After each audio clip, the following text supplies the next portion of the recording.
Hello. Oh. What the? Jeez. Welcome. Just put out of my mind. Welcome to Cornet's Corner, episode 67.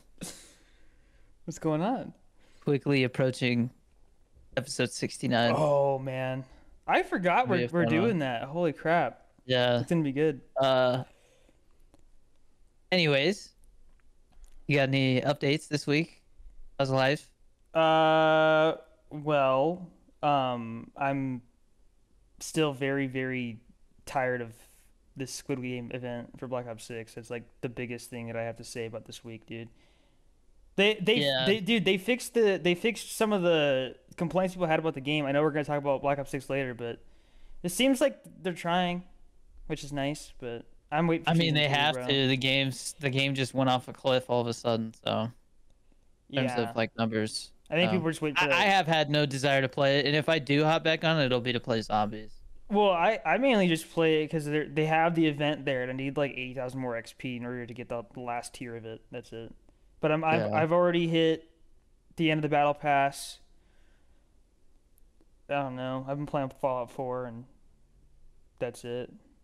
Yeah, we'll talk about gaming in a bit. You got anything else? No, I think I'm good. Pollo Loco crossed 145,000 views. We're approaching 150K. At 150K, we are going to be mixing all 26 G Fuel flavors in the hydration category. So that's going to be interesting. Theo gets to try it. I'm thinking for 175, we'll do like, maybe we'll go try a double chunk chocolate cookie and a Oh, chicken bake Lord. and rate it on the boom meter. Dude, Or something. did you see that somebody went into their stream and was like, "Hey, like my dad just died." And they're Yeah, like, oh, yeah. five Like, booms. oh, rest in peace. Let's give him 5 booms. Or And I think it was the guy's boom, brother or something like boom. that. But Yeah. yeah, that's I was like, bro, I don't know how I feel about it because clearly like it came from a place of like where we feel bad. It's How just can for we show in our poor support? taste. Yeah, like Yeah. man, I don't know. It seems like people are happy that they're successful though, and I know like some people are like, what the heck, man? You're not Like, hurting anybody. yeah. The only thing that bothers me about them is they don't police their comments and people say some really like just mute certain words because people are like saying some suggestive things about his children and it's just like Well, so you know that was going on in my comments. I would have cracked down on that right away. with the Rizzler. So I found out that kid has been recorded like his whole life. Yeah. I was like seeing clips that I was like, I've seen this video before and I had no idea Yeah. it was him. It's the same way with AJ and Big Justice. He's been recording him since he could walk, like just started to walk. Dang. So Yeah. yeah, I mean, I don't know. It definitely seems like Big AJ, like his life's mission for like the last 10 years is to get famous. Well, isn't he doing like wrestling now? I thought there was some I wrestling think thing that that's been like his goal is to get into wrestling. So good for him. He seems like he's happy. I mean, he's built for it. yeah, no, I mean he's a big boy. Yeah, I mean, at the end of the day, like, you know, I just- well, how are they gonna survive without TikTok though? I don't know, but we'll talk about that later too, because it's It's starting to get kind of sketchy. we'll talk about it. We'll talk Yeah. about it, man. But I was gonna say the other thing that I'm like, kind of like, I find it off-putting, is you know how I do like my TikTok skit voice where We're gonna try this week's Chromebook. yeah. He does his like Big AJ voice all the time. Like he always talks like this. I've never seen him talk normal. Like, dude, it's kind of like, woohoo. But I mean, that's what you want to do, and that's how you want to live life, you know. It's like More power to you, method but acting. that bro. shit would drive me crazy, man. Yeah, I've been method acting for 10 years. Yeah. Goddamn. well, I He's like in no man's land. that's the thing. Watch though. out, Daniel Day-Lewis. So when it comes to like the way that you speak, right? one of the things that I've always wondered is, I mean, some people they can sort of teach themselves to speak a certain way. Like for example, Mm. me sometimes I like slur my words and stuff like that. And so it's just that's just how I talk. Like I have a very like Yeah. like I don't enunciate all the time, right? But I can change it for a minute if I'm having like a serious conversation. Like I can do that. But like some people train themselves to talk a specific way all the time. Like for example, Michael from Vsauce, he said that he enunciates on purpose because it's a way to seem. I think he said it was like the way to seem more like Bill Nye and stuff like that, where like it lends a sense of like professionalism, and he wants to portray that at all times, right? And so you can sort of train yourself to talk a certain way, and I almost wonder if that's what's happened is he's talked like that for so long in all these videos that it's just easier to talk like that all the time than to like switch it off and on. Yeah, I mean, I've listened to method actors talk about. I heard, I think it was Will Smith who said he did it one time, and it like, I mean, obviously he kept doing it, which was weird after he said this, but he was like that shit like eats away at your soul, and I'm like, and he said when you bring it home and you're just being this character 24/7 for like, you know, a year. He's like, when it's time to stop and like move on to the next role, like you have a hard time finding yourself again. Yeah. You know, like you lose a little bit of yourself every time you commit like that. And I mean, I don't know. It would be really interesting to talk to him and just talk to him like a normal person. Be like, yo, no, we're not like, there's no cameras, there's no mic. Like this is just two human beings, two dudes talking. What would that conversation be like? I feel like people can look at my content and some of my more personal videos and get an idea of what I'm really like. But I look at his stuff and it's like I have no clue what that guy's really like. You know, Yeah. is that really him? Because it seems like I don't know. I just like what is that guy like behind closed doors, alone with his family, just like having a family night? You know, is it just I don't know. I see all these different collaborations they do, and he's got the Rizzler with him and all the whole family, and it's just chaos. What was that You one? know, The just give me my money. just give me my money. Uh, Yeah, I don't pay too much attention to their content. Like I'll see clips of it and stuff like that, and I yeah, same here. it's I mean clearly they're famous for a reason, right? But They got a yeah, really good publicist. that's is that what you really think it is? Yeah, I mean, they got on like what Jimmy Fallon and all that shit. You don't really get onto that kind of stuff unless you have a publicist. Which, by the way, I'm Yeah. gearing up to get my own publicist here soon. So Hmm. we'll talk about that later too. But first, I wanted to switch to a more serious topic.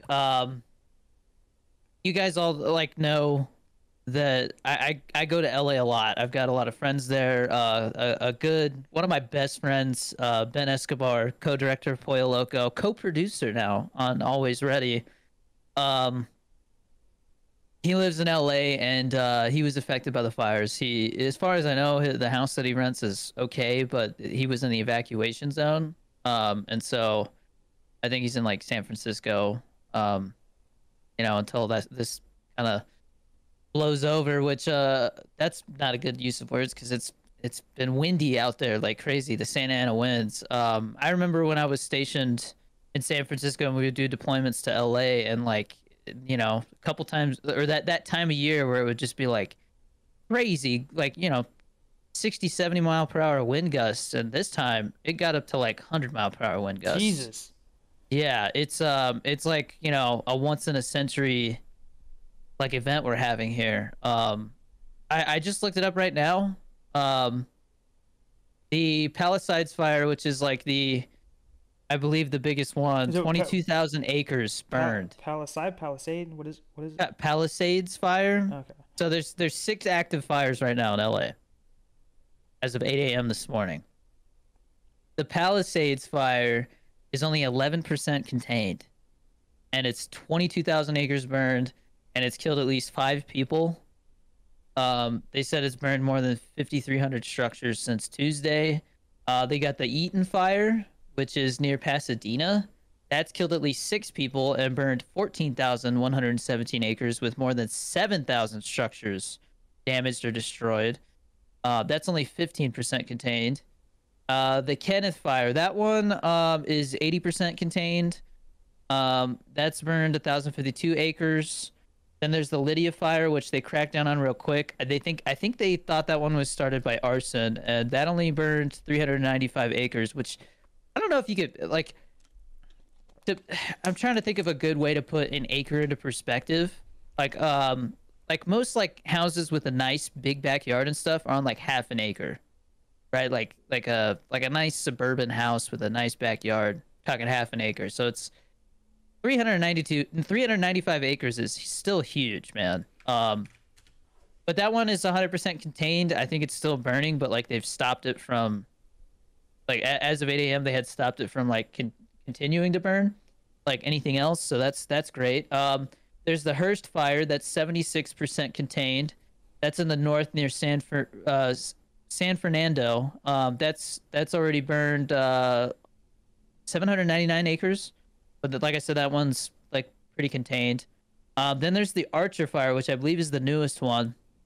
That broke out yesterday morning, which is northwest of downtown LA, and that one's being fueled by erratic winds. It's burned 19 acres so far as of the time of this article. So it hasn't moved a lot, but it's 0% contained. So they haven't like gotten it yet. What starts these freaking fires every single year? That's what I've always been confused by. There's all kinds of different things. A lot of times it's like power lines, arson. Like I literally saw a video where these guys in ski masks were like starting a fire. I know one year, wasn't there a wildfire that got started by like a gender reveal party or something like that? Yeah.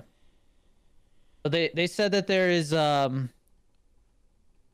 least 11 people have been killed so far by these fires, and that number is definitely going to go up once they like get these all contained and assess the damage and everything for real. The scary thing is that a lot of times what happens is like if people get stuck on a road, it'll just go right over them and the cars burn and they burn inside them. So that's, but it's yeah, I've seen videos of people like trying to get out of those zones where there's fire everywhere, and it's like Malibu got like all fucked up, man. There's a bunch of like famous cafes and stuff that burned down. There's like a bunch of GoFundMe's to like try and rebuild them and stuff. Jeez. A lot of history gone there. A lot of celebrity homes. I mean, look, losing your home is terrible and everything, but I mean, let's be honest, these celebrities probably have insurance and all that stuff. I saw Mel Gibson was like, I'm gonna get a new house out of this. It's just like, what the hell? Yeah, Mel Gibson's house burned literally while he was on the Joe Rogan podcast. He's like, yeah, I think my house is on fire right now. Jesus. Like, damn. Dude, by the way, that episode was very interesting. Did you watch the Mark Zuckerberg episode? I started it. He's so dry, man. How far did you get into it? 20 minutes. Dude, no, like it's like probably one of my favorite episodes that I've seen so far. Like going through it, there's a certain part where I was like, oh, this guy's actually a human being. He's not a freaking lizard. Like, it's actually changed my perspective on him a lot. I think people were really dogging on what he was wearing though. They're like oversized t-shirt, he got a chain on, the broccoli haircut, and the gold chain. Bro, speed running fads. I was like, what the hell? Well, yeah. He kind of had like a thing where he changed his style to sort of fit in a little bit better. Yeah.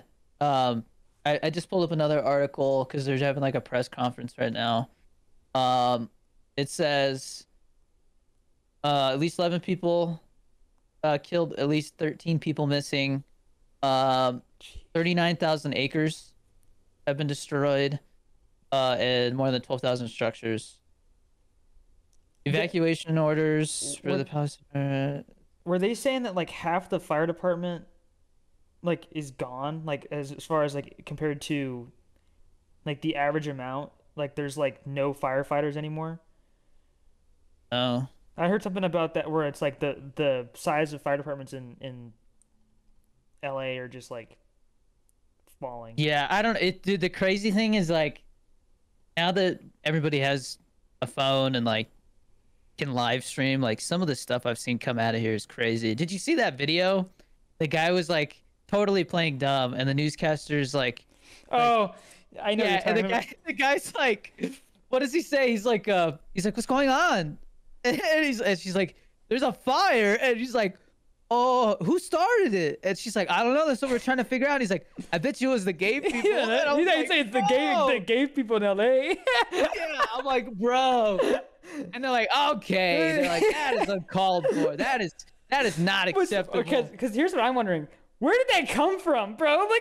Like I don't know. I was just trolling 100%. He's like, oh, this is my moment to like crack a joke on the news. Because I've seen have you ever seen those compilations where people like troll the news? Oh, my favorite's the well, it's like the one where they're talking about fireworks, and he's like, wouldn't you like to know, weather boy? And he's like, where are your parents? Yeah, where are your parents? The guy like kid's sketchy. Talk down to him. This kid's sketchy.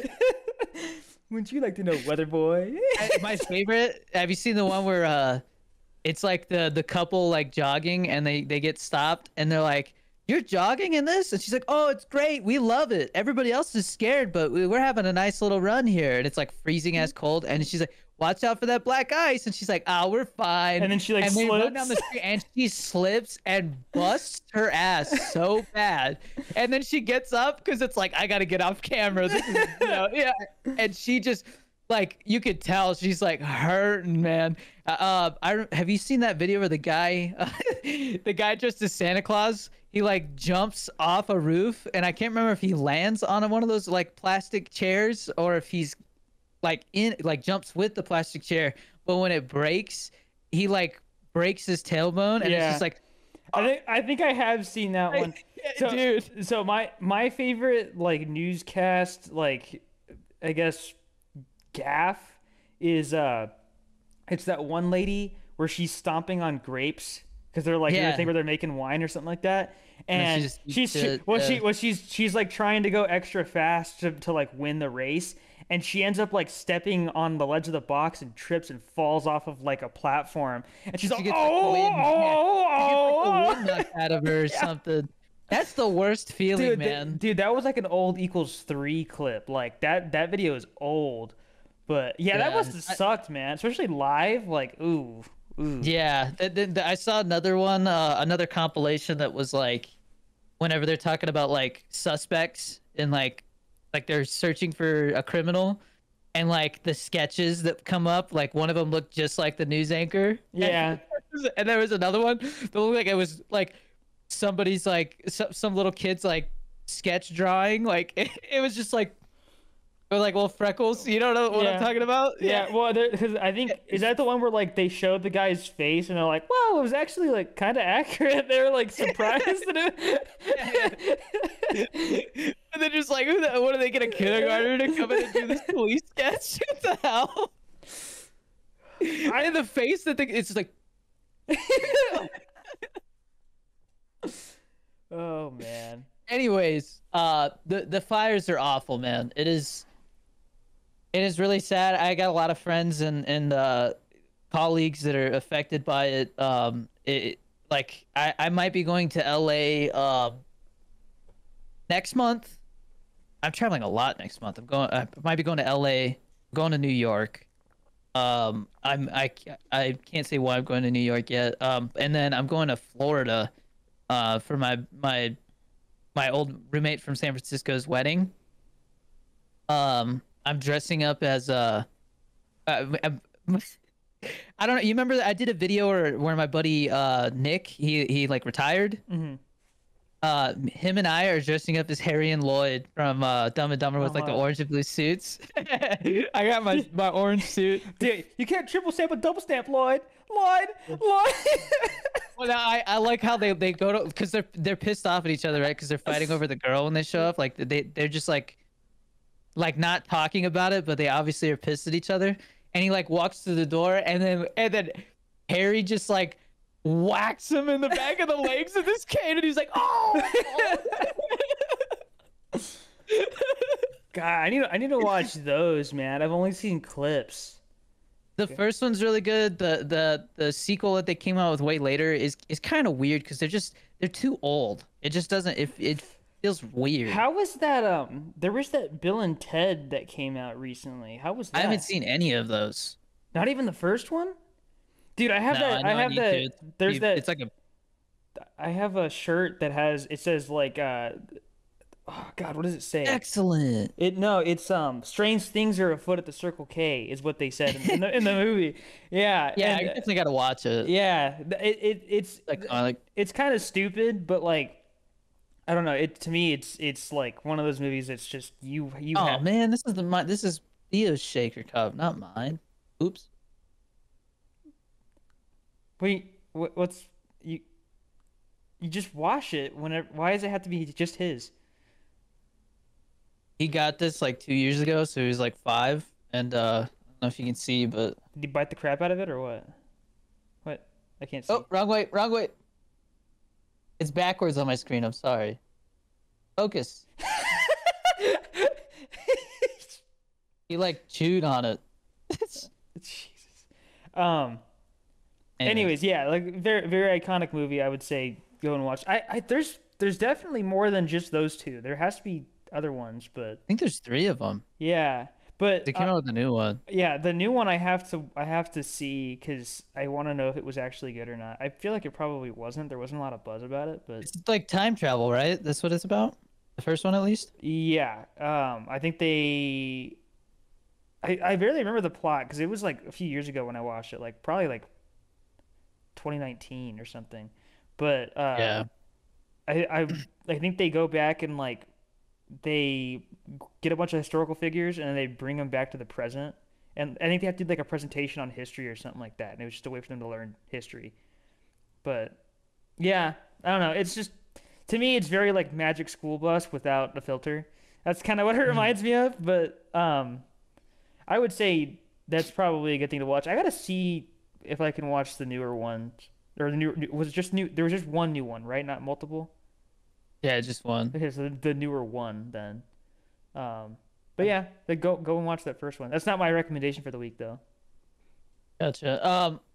But the yeah, the fires are like the film community, the way it's affecting them is like I saw people who are like, we had Rona, then we had the strikes, and now my house is gone, and I'm just like, God, dude, like that's tough, man.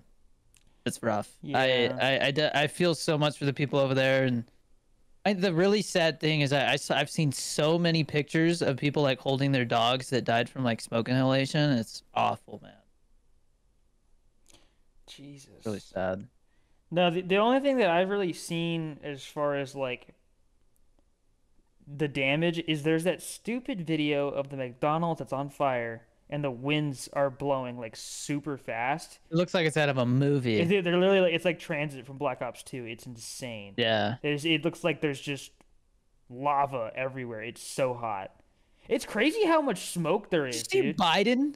Biden cracked a joke about it. What? What did he Like say? they were I guess they were like sending aid or something like that, and Kamala's like, okay, we're signing this, and well, and he's like fire away, no pun intended, and then nobody laughed. It was so awkward. I bet you there wasn't any pun intended. I think he probably just said it and was like, "Oh crap."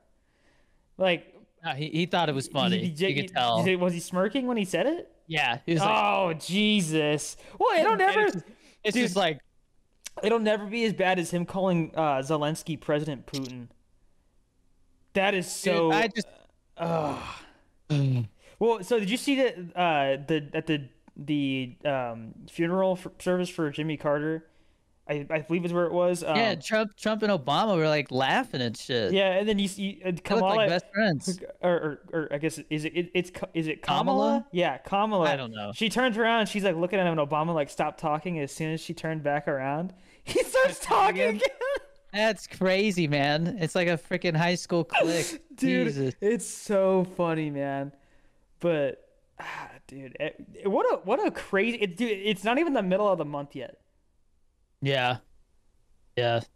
I guess that you know what? I feel like this is we're gonna Chris and I have a Google Doc sheet that we share with our kind of like ideas of what we want to talk about. I'm gonna skip over the third thing to go to number 4, and then we'll come back to 3 after the ad break. But TikTok ban.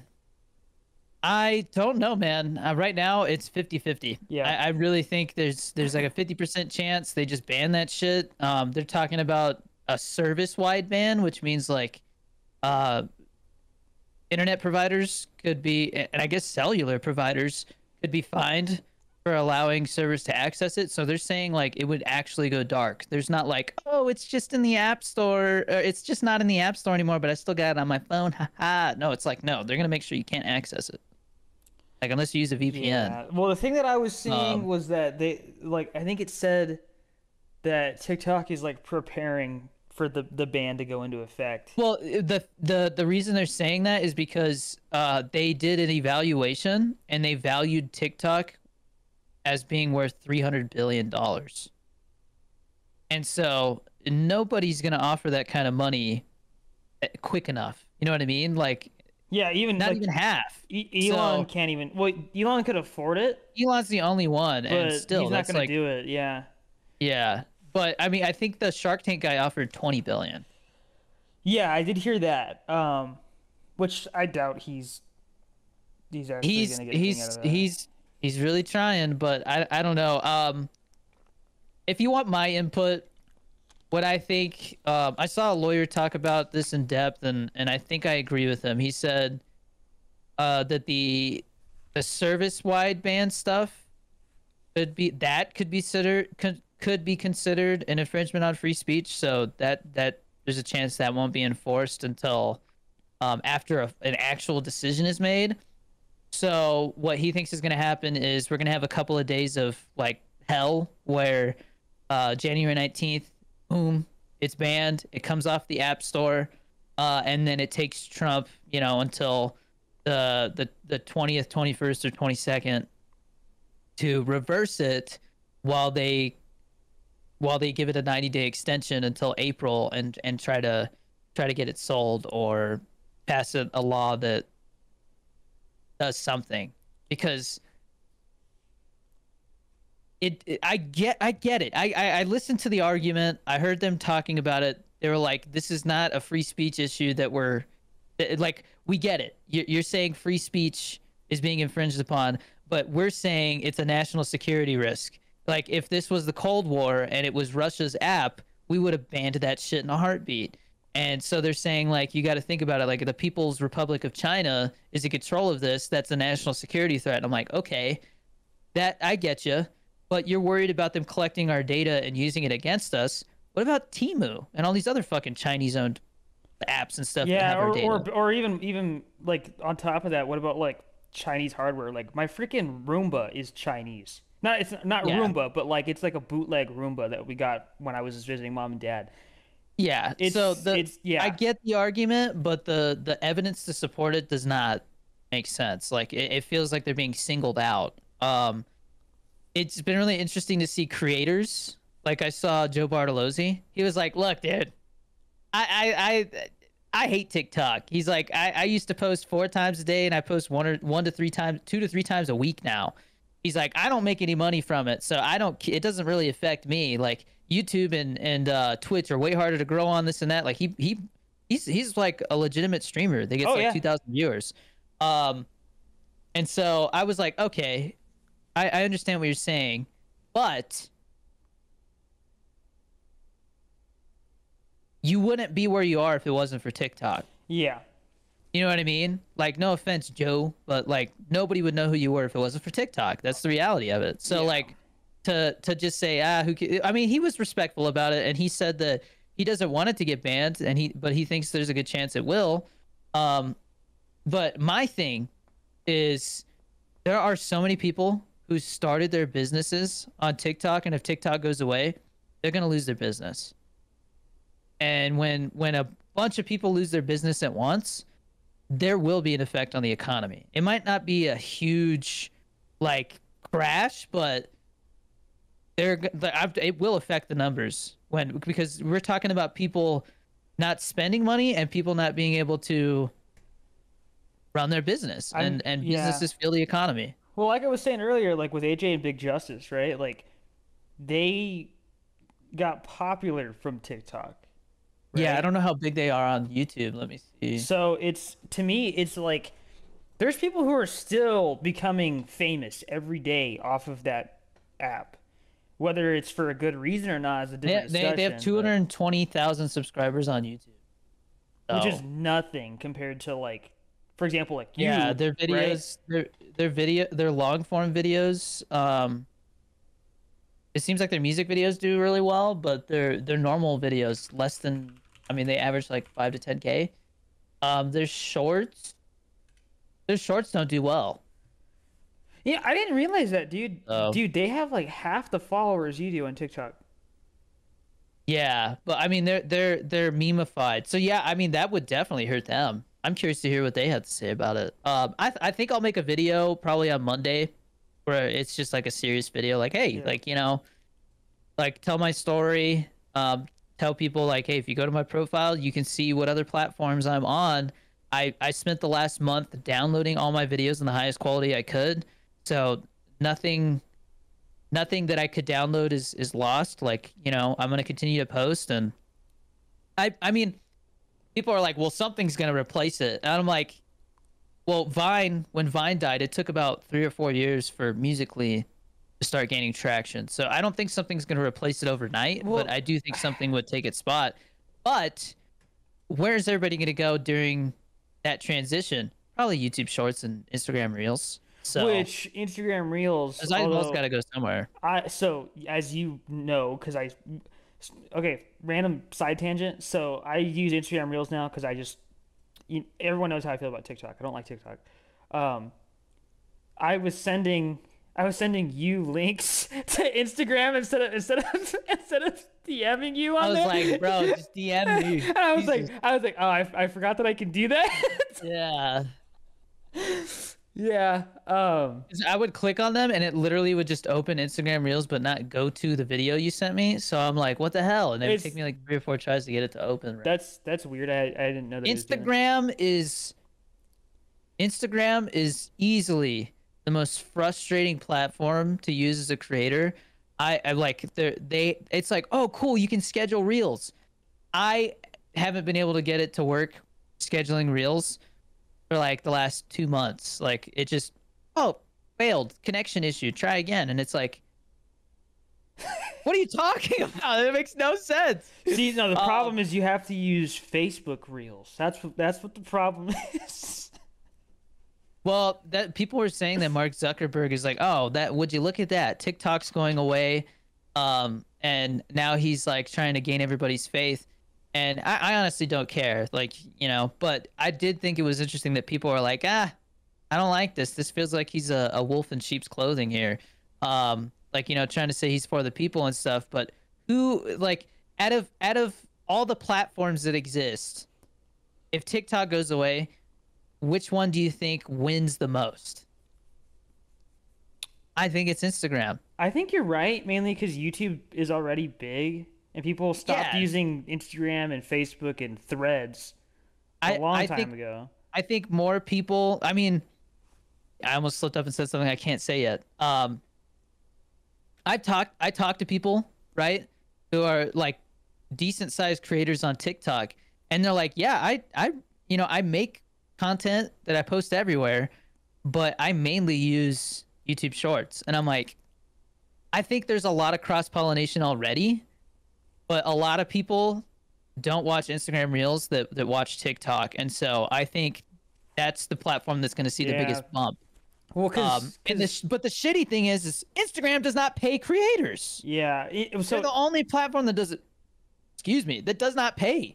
So Instagram Reels, it's the thing that I've noticed with it is it has a lot of overlap as far as the content between itself and TikTok, and that's probably why people don't use it, is because if they're already using TikTok, they gain nothing by going to Instagram, Yeah, right? no, Mr. Zuckerberg, if you really want to see if you really want to keep Instagram alive for the next 10 years, pay the fucking creators, man. Everybody else does. Why the hell aren't you? Like, it just doesn't make any sense. You got ads running and shit. Where's my money?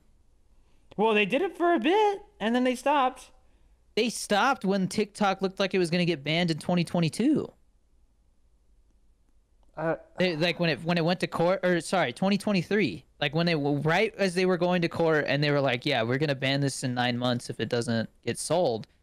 All of a sudden, hey, the Instagram Reels fund is it's unfortunately going away, and it's just like, why? Why would you not pay like? There's no incentive other than organic reach and all that stuff to use your platform. So even Snapchat pays really well, dude. That's what I heard. I signed a partnership with this company, and they're handling Snapchat for me because I don't know how that platform works at all, but they're reposting all my stuff on there, and it's growing really fast. Since when? I didn't know you were doing that. It started a couple weeks ago, and this company has a good relationship with Snapchat, so I'm supposed to get verified and monetized on there at some point soon. But I met this guy. I can't remember his name, but he does a lot of the. He got famous for doing the where it's like, oh, like first day as a construction worker, and then like, you know, he's dressed like a construction worker, and he just like looks around, and there's all these crazy construction videos, like Oh people, yeah, I know that guy. That guy has good videos. Yeah. Yeah. So he never talks, but I met him at the Extraction premiere, and he was like, I was talking to him about. Because he's like, yeah, you like do really well on TikTok, huh? And I was like, yeah, no, I do better on YouTube now. But he was like, are you on Snapchat? And I was like, no, I'm not. And he's like, I think they pay the best. And I was like, what? Really? Interesting. I'm gonna look into that. That's where he was popping off. But he posts everywhere. Yeah. But yeah, it's I don't know. There's a little bit of anxiety that I have right now from the idea that TikTok's going to go away, just because it impacted my life in such an unimaginable way. Like you can't really like. There's not really a good way for me to put into perspective how much it changed my life.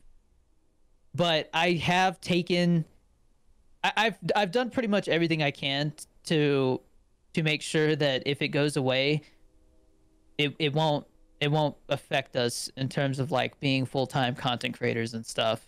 I think it just means that I'll focus on YouTube even more, and kind of adjust my content to, honestly, it might mean more new videos instead of reposts, because TikTok has kind of forced me to make longer content, and YouTube, it doesn't matter. Like, you get paid whether it's 5 seconds or it's 59 seconds, and they're making it so that up to 3 minutes. But like, it's still being it implemented slowly. Okay. I don't know. I gotta look into it and see what it's like now, but I think they're just really slow about implementing it because they don't want it to ruin the algorithm, which I respect. Yeah. But I'm not going anywhere.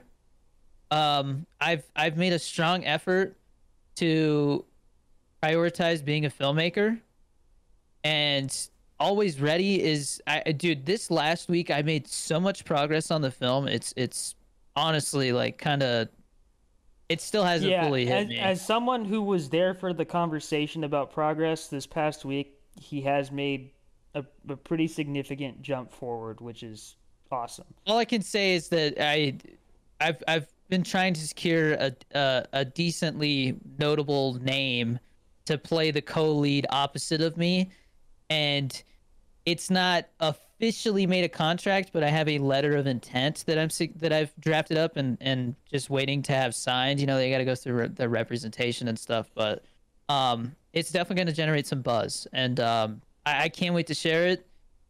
And we are kind of waiting until the LA fire stuff dies down to do that, though, because it's just like it just feels like a poor taste to announce something like that, you know, while all these other people are struggling right now.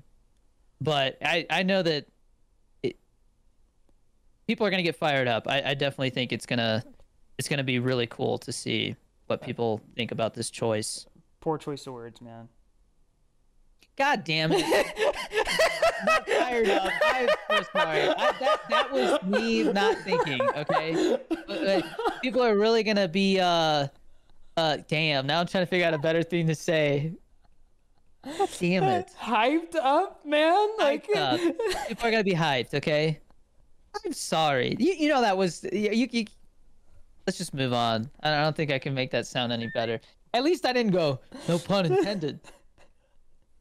Jesus Christ, man. That and the you know what? I'm not even gonna bring up the other one that we had a while ago. But anyways, making really good progress, attaching really experienced people. Like we just attached a sound mixer who worked on like Fear the Walking Dead and stuff, so that's cool. Mike, our is it our grip or our gaffer? He worked on Oppenheimer. Our first AC has worked on like every major New Mexico production since like the Book of Eli. That's really cool. Dang. Like we have a really experienced crew we're getting together, and I have a really good team behind me. It's really cool to see people look at my script and be like, yeah, this is something I can get behind, and you know they're willing to. They're put it this way, they're willing to start working and attach themselves and stuff like that without us having the budget fully secured yet. Right now, it looks like we'll have the budget fully secured by May, at the very least. I'm going to be reaching out to some local burger joints to see if they'll throw some money at it, or at the very least let us use their location for free. I'm going to be talking to some breweries to do the same. There's some product placement opportunities for both of those, but I mean, local businesses really get behind stuff. And then with my following, even if we lose TikTok, I still have like 4 million followers. So that's pretty significant. The other thing I'm going to talk about, please don't make a joke out of this, Chris. I'm being serious here. There is a subplot in the film that has to do with my Mustang, because I had one when I was in the military. And I just think what the car represents in terms of like being an American-made car, resembles freedom, you know, all that stuff. I think it's something that Ford might get behind. At the very least, they're going to give me permission, hopefully, to use the car the way I am, because it's so focused on in the film. But they may throw some money at it because it's based on true events and it's a military film, and they have like done a lot of stuff with the military before. So, yeah, there's a lot of conversations going on. There's a lot happening, and it's just gonna snowball. I mean, that's what like I talked to my unit production manager. He's like, dude, like you're doing what you need to do. Like a lot of people just sit around and wait, and then they're like, why isn't this working out? And it's like you were going after it and making it happen. You're having the conversations and stuff. So I'm really excited to share the progress for real. I had mentioned doing an Indiegogo, and I'm still thinking about doing that. It just depends on how it all comes together, because once we start announcing who's attached and stuff like that and getting more names attached, and hopefully getting some sponsorship money, it may not be needed. But I do want to include people. We were playing Marvel Rivals this morning, and I was talking to the group in there, and I believe it was Cal who was like, are you gonna like that he hopes I do the Indiegogo, because he, you know, like they want an opportunity to be like associate producers and stuff like that and get a special thanks and stuff. And I mean, I think once you start seeing who's attached to this thing and stuff, I do think that people will get behind it because of what it is in terms of like a message and stuff like that, and also because it's just like we're getting a really cool like team of talented people together, you know. So I will continue to keep you guys updated. The shot list is so important, man. I've been chipping away at it, and I'm reading a book right now called Directing Film, and it was so interesting. It was basically this director who's made like some really well known like older films that like won a ton of awards back in the day and stuff like that. He like the first chapter, he was basically talking about how the work of a director is the shot list. He was like that the shot list is what you put all your effort into, and then when you go there on the day, you're just following your plan, and that's why it should be fun, because all you have to do is just stick to the plan, and everything's smooth, you know, like as long as you plan well, it should be a fun time. That's been my experience with my other films. I overplan to the point where it's like everything's been thought of, you know, and if something does arise, because we're not worried about simple stuff, we can problem solve right away and come up with a fix. And my approach whenever there's a problem is like, okay, let's take a step back. How do we work smarter and not harder? There's got to be an easy way to get around this problem, you know? Change the angle, change the way we approach the scene, whatever it is, you know? As long as it gets the right feeling and message and point of the scene across, like best idea wins, right? So, yeah, the shot list is 92 scenes. I broke it down into 92 chunks. So we're gonna be filming like I think 4 scenes a day. Doesn't sound bad. No, and I so I we watched a movie last night, and I was talking to Bobby about how it was shot so simple. It was signs, and I'm going to talk about it a little more later, but I was like, that scene is so important, and it was 2 shots. 2 shots. That's how I want to do my film. I want it to feel so simple, but the conversations definitely need to have more cuts and stuff, because that's how you make something where people are sitting down and talking more engaging, is like you get closer to their faces as it gets more intense and more emotional.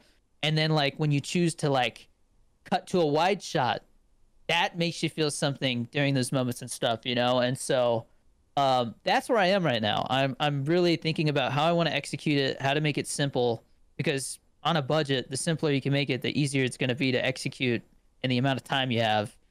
But it's fun, but a lot of work. And what stopped me from being able to focus on it more is downloading my 250 TikToks every day for the last month. It's been How many do you have left? 750-ish.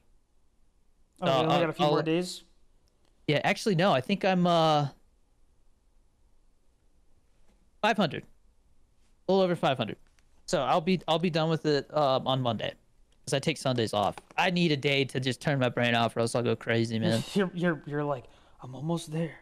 I'm almost Seriously, done. I'm like, I mean, it's been taking up like 2 to 3 hours of my day every day for the last month, downloading these TikToks. And so being able to put that 2 to 3 hours towards film can make a big difference. I will say that it looks more and more like we are definitely going to be doing this during the summer.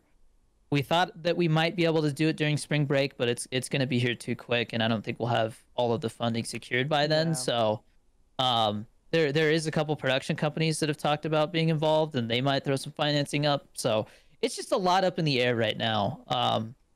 I do think that when we announce this attachment, we may get a deadline article out of it, and so that'll help a lot, because that just makes it look like a legit project with legit talent behind it and all that. So that'll definitely help when it comes to getting people to support it in terms of financing it and stuff. So yeah, it's exciting stuff.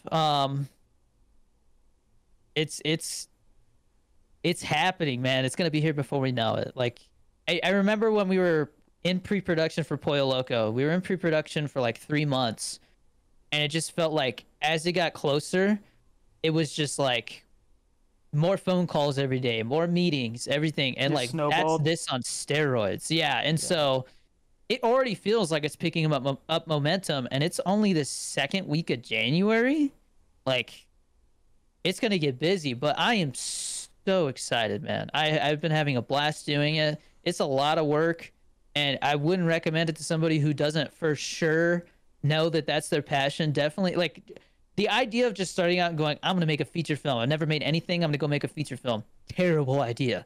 Go make a short film first. Even if it's only got a $500 budget and you got to get people to work for you for free, or like pizza, whatever it is, like just seeing how much work it takes to get people to understand the vision you're trying to execute and what the story's about and what you need to make people feel the way that you're trying to get them to is,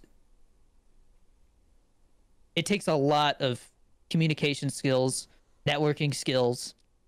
You got to make really big judgment calls, you know, because at the end of the day, it is a collaborative effort, and all it takes is one person to either drop the ball or not be as good as they present themselves to be at something, and it affects the entire film. It's so like sketchy. Yeah. Like hiring people to work on something that you put all this time, effort, and resources in, like it's crazy. I mean, it's like building a house and the guy who's doing the plumbing sucks, and it's like, oh, this beautiful house, but the shitters don't work, and the plumbing's like the sink, like just like There's just brown nothing, water you know coming what I mean? out. Like, Yeah. you have this beautiful house, but the plumbing doesn't work. Like, can you imagine? Like, all it takes is one thing, and it's just like the whole house just feels like it's ruined. Yeah. That's what it's like to me, and so it's everything I thought it would be, though, man. Making a film, like growing up, dreaming of like what it would be like to like direct a film and stuff. So far, I will say that like it's checked all those boxes that I hoped it would, and like it makes me so satisfied as a like a human being with a passion to like, you know, get to do this, and like the fact that it's actually happening and stuff, you know, it's a beautiful thing, and I definitely don't take it for granted, and I'm trying to make the best film I can, because that's all I can do, right? Like in return is make something that feels special, and like I to this day I still every day see reviews for Pollo Loco and seeing people impacted by it, and seeing that they felt something, and it inspired them to try and make their own short film. Like it makes my day when I see stuff like that, man. Like the other day I saw a review, and I like to click on their profiles to see what kind of movies they watch and stuff, like what their favorite films are. And somebody had it in their bio. It was like favorite film, this favorite TV show, this favorite short film, Pollo Loco. And I was like, that's so cool, man. Like somebody has that in their profile, that my short film is their favorite short film ever. That's so cool. But anyways, Ad time. Ad time. Support us on Patreon. If TikTok does go away, that's gonna be Chris's like source of income for doing the podcast, is the Patreon. So pay Chris for his time. It is a lot of work to like get all this stuff done and stay on top of it. And when you're rendering something, like you can't really use your PC to do anything else, you know? So Yeah. pay him for his time. We appreciate the support. There's so many benefits to it. If you want to come play Marvel Rivals with us, which is free, I didn't realize until like a couple days ago. I didn't know either It's a until lot today. of fun. So I think it's better than Overwatch. that's not saying much because Overwatch sucks. Overwatch 2 sucks, but the original Overwatch didn't suck. Debatable. But... It's a team game. Like, I don't know. But anyways, it's been really fun gaming with everybody. I think we're gonna play Marvel Rivals again next week, unless something new comes out with Call of Duty, which I don't think anything's happening soon. No, So. it's the most that's gonna come out is some announcement saying, "Here's what's gonna be in season 2." That's it. Yeah. Better be a new zombies map Yeah. that doesn't suck. Join our Discord. I update people in there about the film first before anywhere else, because that's like, you know, our little community, and like I like to share things early in there and stuff, because, you know, you guys are there supporting stuff. Use G Fuel code Danny D, get you some G Fuel. They just dropped the Drop Shot citrus flavor. I did a really cool TikTok video and it bombed, but it's Drop Shot citrus. What is that inspired by? Mandarin orange. Oh, it's just like military games, you know, like drop shotting. Oh, military. You mean FPS games? Bro, I haven't seen any other FPS games where you can like jump and go prone and stuff than like military yeah, but ones. I feel like drop shotting is a Call of Duty term. It's a military themed flavor. Okay, it looks like a military game. It's Mandarin orange, which used to be the Contra flavor. It's really good. I'm drinking it right now. Very refreshing. No, use code Danny D for Fit Butters. Frosted animal cookie, so good. So does it? You said it actually has frosted animal. Wow. It's good. I've got so much Fit Butters. You can see, like, I think the freaking top of the shelf starting to bow. Like, it's like I think you're right, man. There's There's an arc so much there. weight on it. Yeah, but it's great stuff, guys. I've been eating it with a spoon. I'll just like, oh, I need some energy here, like calorie wise, before I go for a run. And like 30 minutes before, I'll just eat a spoonful of Fit Butters, and boom, my workout's fueled. I really like putting it on bagels too. I think that's my favorite thing to put it on. Yeah. But yeah, code Danny D for Fit Butters and G Fuel. I'm sure G Fuel's coming out with some new flavors this month.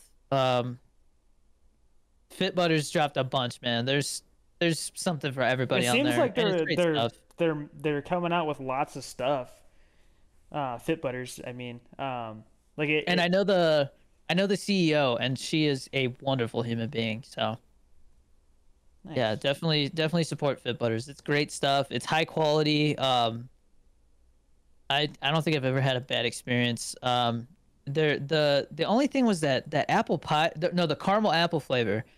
I wasn't a fan of the texture of the apples in it, but I mean, what are you gonna do? They're like dried apples, you know. Yeah. Can't really do anything about that. But I mean, it tastes good. I just wasn't a fan of like the actual experience of eating it. Like I think there's just so many other flavors that are so much better. But that's the only one I would say steer clear from. And All the other ones are great. and you're not saying it's bad. You're just saying it's not your It's a preference. texture thing. Yeah. Yeah. Like I couldn't imagine putting it on anything because of what it is, you know. Yeah. Dude, that what is it? Banana maple French toast. Yeah. That one is delicious, man. Well, Holy yeah, that was shit, like when so when good. you mentioned that was a flavor, and I was immediately like, I know that's gonna be the one that I like. I love banana. Like it just tastes good. Um, Well, it's also just a good combination because it's like Good source of potassium. God, it's because like it's like somebody got like a banana nut muffin, right? Like Yeah, yeah, that's yeah. Because it's sweeter like a muffin, not yeah, like banana bread is a little less sweet, I feel like. This yeah, is more like a muffin. Like, yeah. yeah. Really good, man. And it goes so good on bagels. Anyways, support us with all that stuff. We appreciate it, guys. You guys are awesome. If TikTok goes away, like I said, we need your support. No giveaways this week, but next week I'm going to be giving away those Winter White Shakers and 2 tubs of PewDiePie Hydration and a Blu-ray copy of The Departed, which is a great Martin Scorsese film. On to our Patreon questions. If you join the Patreon, you can ask a question, and it looks like we've got 3 this week. Nikki says, if you had to pick one of these to live without, which one would it be? Chipotle, G Fuel, Taco Bell, and Fit Butters. I hate you for this, Nikki. Why would you make me answer a question like this? If I had a gun pointed to my head and I had to choose one, I can't believe I'm saying this, but I think Taco Bell would go. Really? All the other ones are healthy, man. Like Chipotle, I could eat every day and not feel like shit. G Fuel, I drink it every day and I love it. Fit Butters, it's good for you. I love the product. Taco Bell, as much as I love it and how delicious how delicious it is, and how it's like my favorite fast food place, I don't always feel great after I eat it. Wow. You know? See, because I was gonna say Chipotle, but it's also because I don't really eat Chipotle, so. Yeah, that makes sense. But So dude, Chipotle is so good. I I love their queso. if Taco Bell knew how to freaking separate their ingredients when they're making your food, then it wouldn't be so. Bro, the amount of times I've gotten a freaking quesadilla and there's like tomatoes and lettuce in there when it's like it's freaking plain. Why is there tomato and lettuce like chunks in my quesadilla? That is the easiest I thing don't to know. make. But also, why am I getting quesadilla from freaking Taco Bell? That's the real question. But I really hope Taco Bell brings back those nuggets, man. I loved those nuggets, and I didn't feel like crap after I ate them because it was like legit, like chicken breast inside it. It was like the closest thing I've seen is like Chick-fil-A in terms of like nugget quality. Like that was a little less quality than Chick-fil-A, like because it's still like super fried and like a lot of breading, but they use tortilla chips for the breading, so it has like a really crispy crunch to it, and jalapeno buttermilk batter, so it has flavor to it. Like they're so good and so much protein. 10 nuggets, 72 grams of protein. bro, I know your farts smelled awful afterwards. Anyways, You're like, yeah, they did. Super Dude 01 says, what toppings do you like on your pizza? You want to go first? PP Ronai. What the? Why would you say it like that? That's it though. I mean, You just ruined pepperoni for me. I remember we used to get that. PP Ronan. What Uh, the hell? um, Walmart has those like pizzas where it would come in like that like brown box, right? And like we Yeah, used to get pizza with like the Canadian bacon on it, which is just ham, but it wasn't bad. But I hate Canadian bacon we on a used to pizza. we used to get the bacon on the pizza from Domino's, and I got tired of that. Like pepperoni is all that I really need on pizza. I've thought about trying that viral Domino's pizza. Have you seen that? It's No? like white sauce, bunch of stuff. It looks so good, and I do want to try it, but it is like the pizza is like 3,500 calories because they add so much shit to Well, it. isn't white sauce just like Alfredo? Kinda. Well, what is it? Uh, what is white sauce on a pizza? It's a creamy dairy-based sauce, often similar to Alfredo, but made with ingredients like butter, flour, milk, cheese, usually Parmesan. Used as this, yeah, okay. Ricotta. It oftentimes has ricotta in it. Mm. So, a little different than Alfredo, but similar. I think Um, what really and makes it's a very good. pizza so like unique is the crust. Because like the pretzel crust pizza from Little Caesars, ooh, or stuffed Yeah, crust will make a huge difference as well. Was it Papa John's that did the pepperoni stuffed crust? That was I don't Pop? know, but Little Caesars is definitely my favorite stuffed crust. Yeah, I got that. It was a Pizza stuffed. Hut, like, it's like rubbery.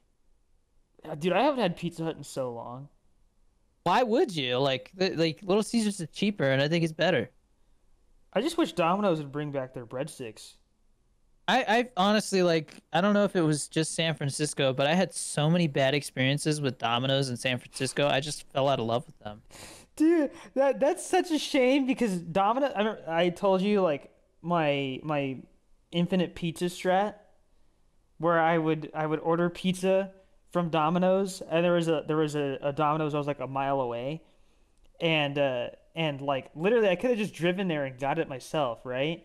But I would order Yeah. delivery, and they would always take forever to deliver it, and so then they would send me an email because they would take more than half an hour, and they'd be like, wow, we really messed that order up. We should probably make it up to you. And I would get a free pizza every time, right? Every Only time. reason why I would get Domino's is because they would always give me a free pizza. They give out I mean, I like free the. pizzas all the I, time.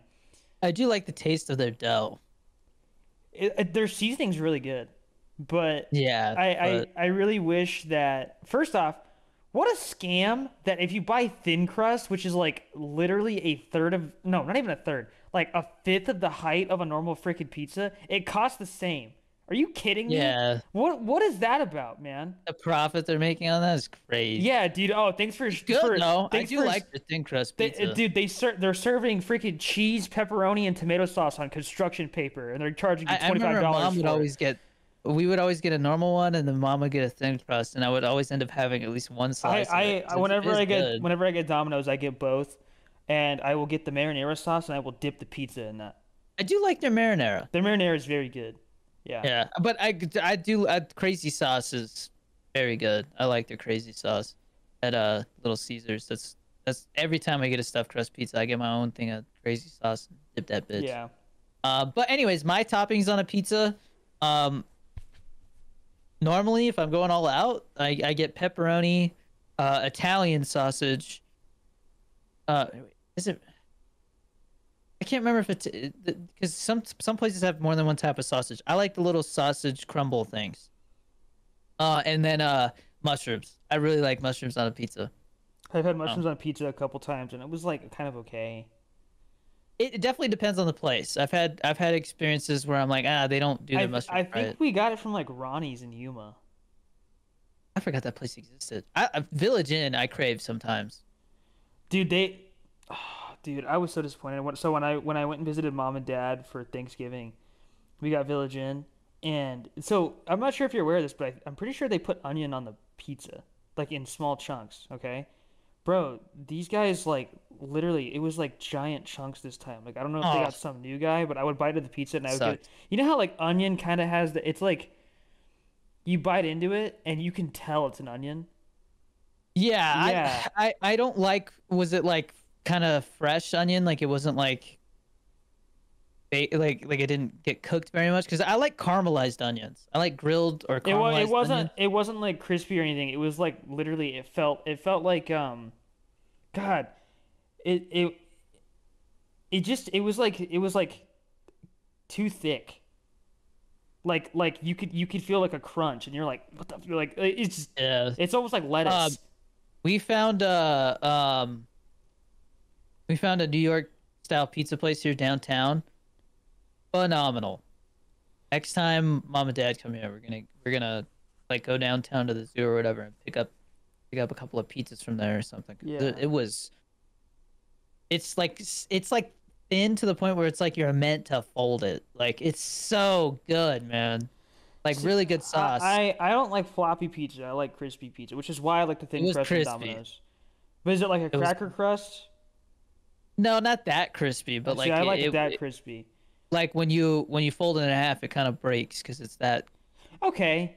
Yeah, then that's yeah, fair. Yeah. No, that probably would be really better. good, really good. Anyways, our last question from Tommy Slays: if you could try any food from a movie or TV show, what food item would you choose and why? I think I would like to try some of the stuff you see on The Bear. What like give examples? Like you just, I mean, that whole show, you're just watching them make food, like Michelin star food, and it just all looks like interesting and like the flavor combinations and stuff. It's like saying, oh, I want to try the food from Ratatouille, you know, but, like real, because they're really making it and shit. Man, I don't know cuz I have you seen Chef? Yeah, Yeah, like a so Cuban sandwich. no, it was the I was gonna give an example of something that I've actually tried that was from a movie. So the grilled cheese from that Mm, movie. So there's a scene where God, what's his name? John Favreau? Is that what his name is? yeah, Um, so legend. he's making a sandwich for his daughter, I believe, I remember and that. you see him make the grilled cheese, and of course, so he's a like gourmet chef, and I'm like, well, like what is a gourmet grilled cheese? Like, how do you make that better? And I go and look it up, and it was like, I think it's Gruyere is how you say it, and then it was white cheddar, yellow cheddar, and Parmesan on sourdough bread that you cook in olive oil. And bro, it was like the best grilled cheese I'd ever had, right? That I was so glad that I tried that. But as far as one that I have not tried that I'm genuinely like, man, I wish I could try that. There's really not much. I mean, the classic is always a freaking Krabby Patty. Um, Which we tried from Wendy's and it was fine. that's not the same, man. They Like had a sauce on it and everything, like the show. it's not the same. It's as It's close as you're ever gonna get, I don't think so. unless you make your own.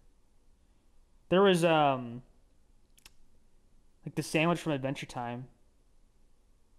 I don't remember what was on it, but I remember Spaghetti. I remember we tried spaghetti spaghetti tacos and tacos. it You was guys, awful. yeah. It was not Um, good. yeah, I don't know, man. I don't know. There's not a lot of foods that I from shows that I or TV that I've wanted to try. I don't know, but I'm also picky, so that's like someone that they always ruin it by adding some ingredient to it. And I'm like, oh, okay, I wouldn't want that. Oh, I'm gonna put Yeah. tomatoes on the sandwich. Okay, thanks, man. No, I'm not interested. I sometimes like tomatoes, but it's got to be the right thing and it's got to be like fresh tomato and like not too thick sliced. I hate thick sliced tomato. Dude, what about the okay? Do you remember this the episode of SpongeBob where they put jellyfish jelly on the freaking Krabby Patties? What the hell? So I'm not saying I want to try that, but like jellyfish jelly has to taste Not a so real good, bro. Like imagine that was an like actual thing, bro. jeez, man. I mean, Jellyfish it probably just jelly, tastes man. like jelly. No, but it's jellyfish jelly, so it's probably like salty. Oh, how does that make it better? Well, dude, you don't want to add savory to your sweet? That's Not kind just straight up salt. of, Like, hey this man, makes me think. Have he you ever had who seaweed? It makes me feel like it tastes like seaweed but jelly. he who has not tasted grapes says sour, my friend. Okay, just. What are you giving me that look for, Yeah. bro? If you haven't tried it, I know I'm being a hypocrite by saying that, but I'm just saying, like, if you haven't tried it, don't knock it. Okay, maybe it tastes good. What, jellyfish jelly? Yes, yeah. Maybe it's good. Anyways, guys, thank you for your questions this week. Join the Patreon for as little as $1 if you want to ask your question and have it featured on the podcast. Our weekly gaming talk. I said Black Ops 6 / general gaming talk because I have not touched Black Ops 6 in over a week. I tried to Or, play. no, about a week. I tried to A play week. yesterday, and then I ended up falling asleep. Like I said, if I do hop on Call of Duty anytime in the near future, it'll be to play zombies most likely. I don't really have an urge to camo grind. Even though it's a pretty easy camo grind this cycle, but Well, you know what ruins it? It's this freaking tryhards. They get it in like the first week. I'm like, dude, are you serious? Like, yeah, they just no life it. yeah, because like then people, oh, I found the perfect strat to get it. It's like, so you're not even actually getting the camo. You're just like getting a rubber band, taping it to the trigger on your controller, and just letting it rip. Like that's so boring. Like it ruins Like, it. Everybody else. do you remember the old Call of Duty days where you could hop into a cage match and boost? Yeah, I remember boosting. I I did, am guilty. I've boosted a few times. well, yeah, Me and my you'd friends be would on just hop Xbox in a match Live. and we just Yeah, yeah. and sometimes you get a message and they'd be like, "Hey man, you want to boost?" And then people would get banned for boosting. I think that was like Modern Warfare 2, and that you would get banned. Yeah. Cage match was still a thing, and they cracked down on it. But yeah, I mean, if you don't know what boosting is, so they had this mode called cage match, which is basically like 1v1, small maps, and you would if you guys both agreed to boost, which on Xbox Live sometimes people wouldn't have a mic, so they would send you a message like, it'd be Yeah. like and it'd be like boost, and you're like, and then you're just like, okay. And then so like you guys would take turns. Like I think was it up to 15 kills or 30 kills? I don't remember. But you go 1v4 and then switch. You would switch until. Oh, you're Yeah. talking about no, I'm talking about a cage match. So it's 1v1. And so basically what you would do is you would sometimes it was a gamble because like you would basically agree to both get up until it was like 1 kill away from That's what I'm like, winning saying. the Yeah. match. Yeah. And so like it would be like, so say the to win the match you need 30 kills. And so like one person would get up to 29 by just getting attacked. So in Modern Warfare 2, you could get a tactical insertion, which made it really easy because you would just die and then spawn, Yeah. and then spawn. And so you just get your headshots, right? Like 29 headshots, and then switch. The next person gets their 29 headshots, and then somebody ends the match. Usually you would like fight for the last kill. And then so like that was a way to camo grind. But sometimes you would get fucked because like you would let them go first and they would get up to 29 and then you go to do yours and they just kill you and get the 30 and just leave immediately. It was like, you motherfucker! I'm like, not a finger! Like, man. Yeah. No. Because what I was saying is, yeah, you would go to 1v4 because then you wouldn't go to 30. You go to 29, and then that's how you'd like min max it. But yeah, you'd have somebody who would screw you over. Modern Warfare 2 is my favorite because of stuff like that, but I also liked the kill streaks, and there was kill streak glitches where people found out like, oh, The if you do one man this, army. you can call in like just endless supply drops where it drops 3 care packages and Holy crap! I remember that. Yeah, you remember that Because they had you could just get a care package, and then what was the one where it would drop like 3 of them? the supply drop or emergency supply drop. It was an emergency. It was emergency. I think I don't know if it was just supply drop or what. Like but they just don't do stuff like that anymore. You know what I mean? Like it was always fun because like it drops 3 in a straight line, and sometimes if one of them would hit in the right spot, it would like bounce and like ragdoll and kill someone. yeah, because I remember So chaotic. yeah, like and usually they would land on people and it would kill them and So I'd be like, "Arr!" It's like well, I think what we used to do, oh dude, couldn't you like stack them? Like you could get yeah.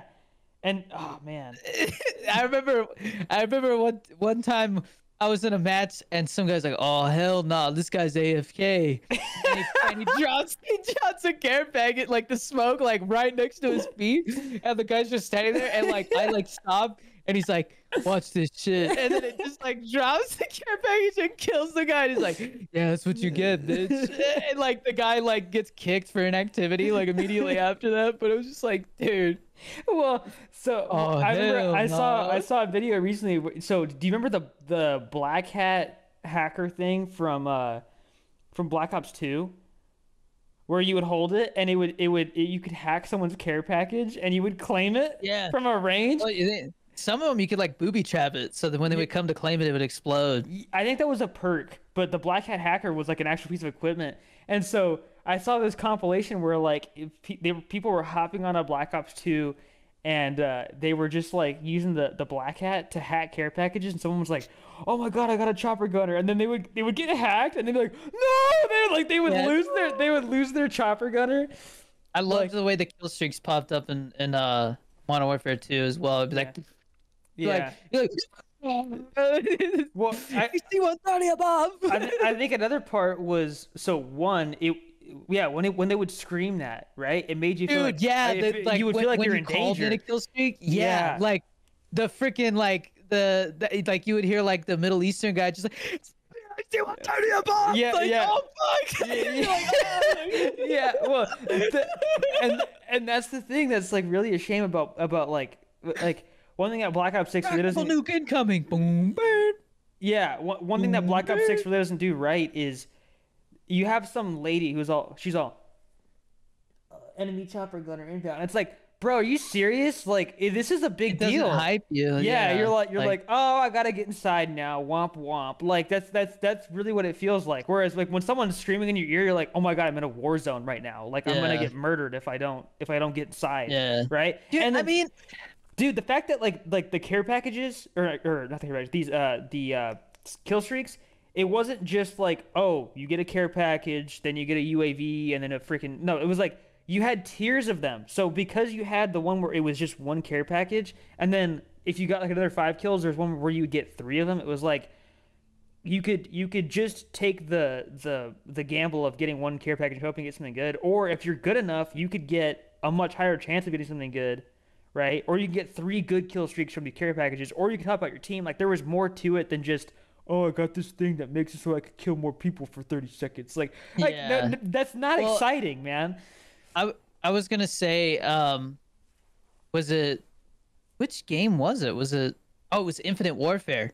It came with Modern Warfare Remastered if you got like the highest edition, Yeah. right? And the Modern Warfare Remastered did better than Infinite Warfare in terms of like multiplayer numbers. Yeah. I don't know why they don't just release like a like Black Ops Remastered or whatever and like do that while they like to buy more time in order to make the like a That's new game that's better. that's the exact Because question I've asked for they so long. talked Dude. about doing Modern Warfare 2 Remastered, and I'm telling you, that would have probably been the only Call of Duty that would have gotten me to no life because Well, that yeah. has so much nostalgia for me. I think what they're worried about, one, is monetization, and two, there's going to be a lot of people who are alienated by it. Because a lot of people who remember Modern Warfare 2, right? Yeah, they'll go back and play it, but what about all the people who are used to games like Black Ops 6 where things are a lot different? And they go back to this other game, they're like, this is super like, first off, there's no like complicated movement system. You don't have like sliding and stuff like that, so it feels slower. But also like the progression that you have in the newer games, where you have the battle pass, you have these events that happen, like all that stuff, right? Unless they were to make new stuff, which there's going to be an argument about that. Like unless they have that, there's a lot of people who are like, this isn't the same game that I'm used to, right? Like there's Yeah, features well, that are missing from the older my games. biggest problem with Modern Warfare Remastered was the stupid what do they call it? The care Supply packages, drops? there's supply drops, yeah. Yeah, so it was like the Black Cell thing or whatever that what was it? Black Ops 3 had where like you could No, Black Ops get random shit. It oh, was like Black Market.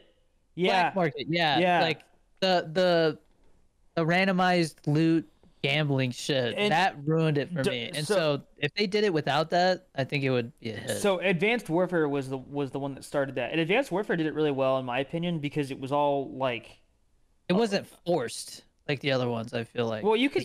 you could always get stuff for free, right? And Yeah. I don't get me wrong, I bought supply drops. Like I was like 13 or something Yeah, like me that buying too. supply drops, right? But like I Liquid liked and it because crypto. it wasn't like getting like you wouldn't get a currency that you could use to buy supply drops. You would just get a supply drop. Like you'd be in the middle of a match and you would hear boom, and then the little supply drop icon would pop up and you're like, yes, I'm gonna open that up after the match is over, right? And then you'd be like, all right, man, I have this outfit set. All I need is the pants. Just give me the pants. I just need the pants, right? And then you would get like a white, a green, and then you'd hear elite, and then like you'd be like, yeah, like That noise. So I really liked how supply drops were in that game, but the complaint people had was you could get variants of guns, which is what Infinite Warfare did. And Yeah. people were like, dude, you're telling me I can get a gun that has better stats and it's random. So if I buy supply drops, I can get a gun that's just better. Like it just has better damage, right? And that was Yeah. where it really started to get kind of weird because you get in that territory of pay to win, right? If it was supply drops, but it was Exactly. only cosmetics, right? Fine with me. Completely fine with me. When you start adding in Yeah. mechanics that let you be better at the game, even the freaking gobblegums from Black Ops 3. Really, dude? Really, dude? Like the fact that you can buy 100 liquid divinium and just spin that crap for an hour, dude. People would do streams of that crap. You have Noah J456 doing a 1,000 liquid divinium unboxing or whatever, and he'd be like, oh, I just 1,000, dude, damn. dude, he'd be like, okay, I need perkaholics. I need perkaholics because if I'm gonna be doing Easter egg hunts or whatever, right, I gotta have perkaholics. And he would get like 20 of them, right? And it's like, what's the point of playing the game at this point, man? Like, you have a thing that makes so that every time you go into a match, you just get all the perks. There's no progression in zombies anymore. Like, what fun are you Yeah. having? So like stuff like that, I didn't like. But I think if they did supply drops and it was only cosmetics, that'd be fine with me. Yeah. The other thing I wanted to talk about is uh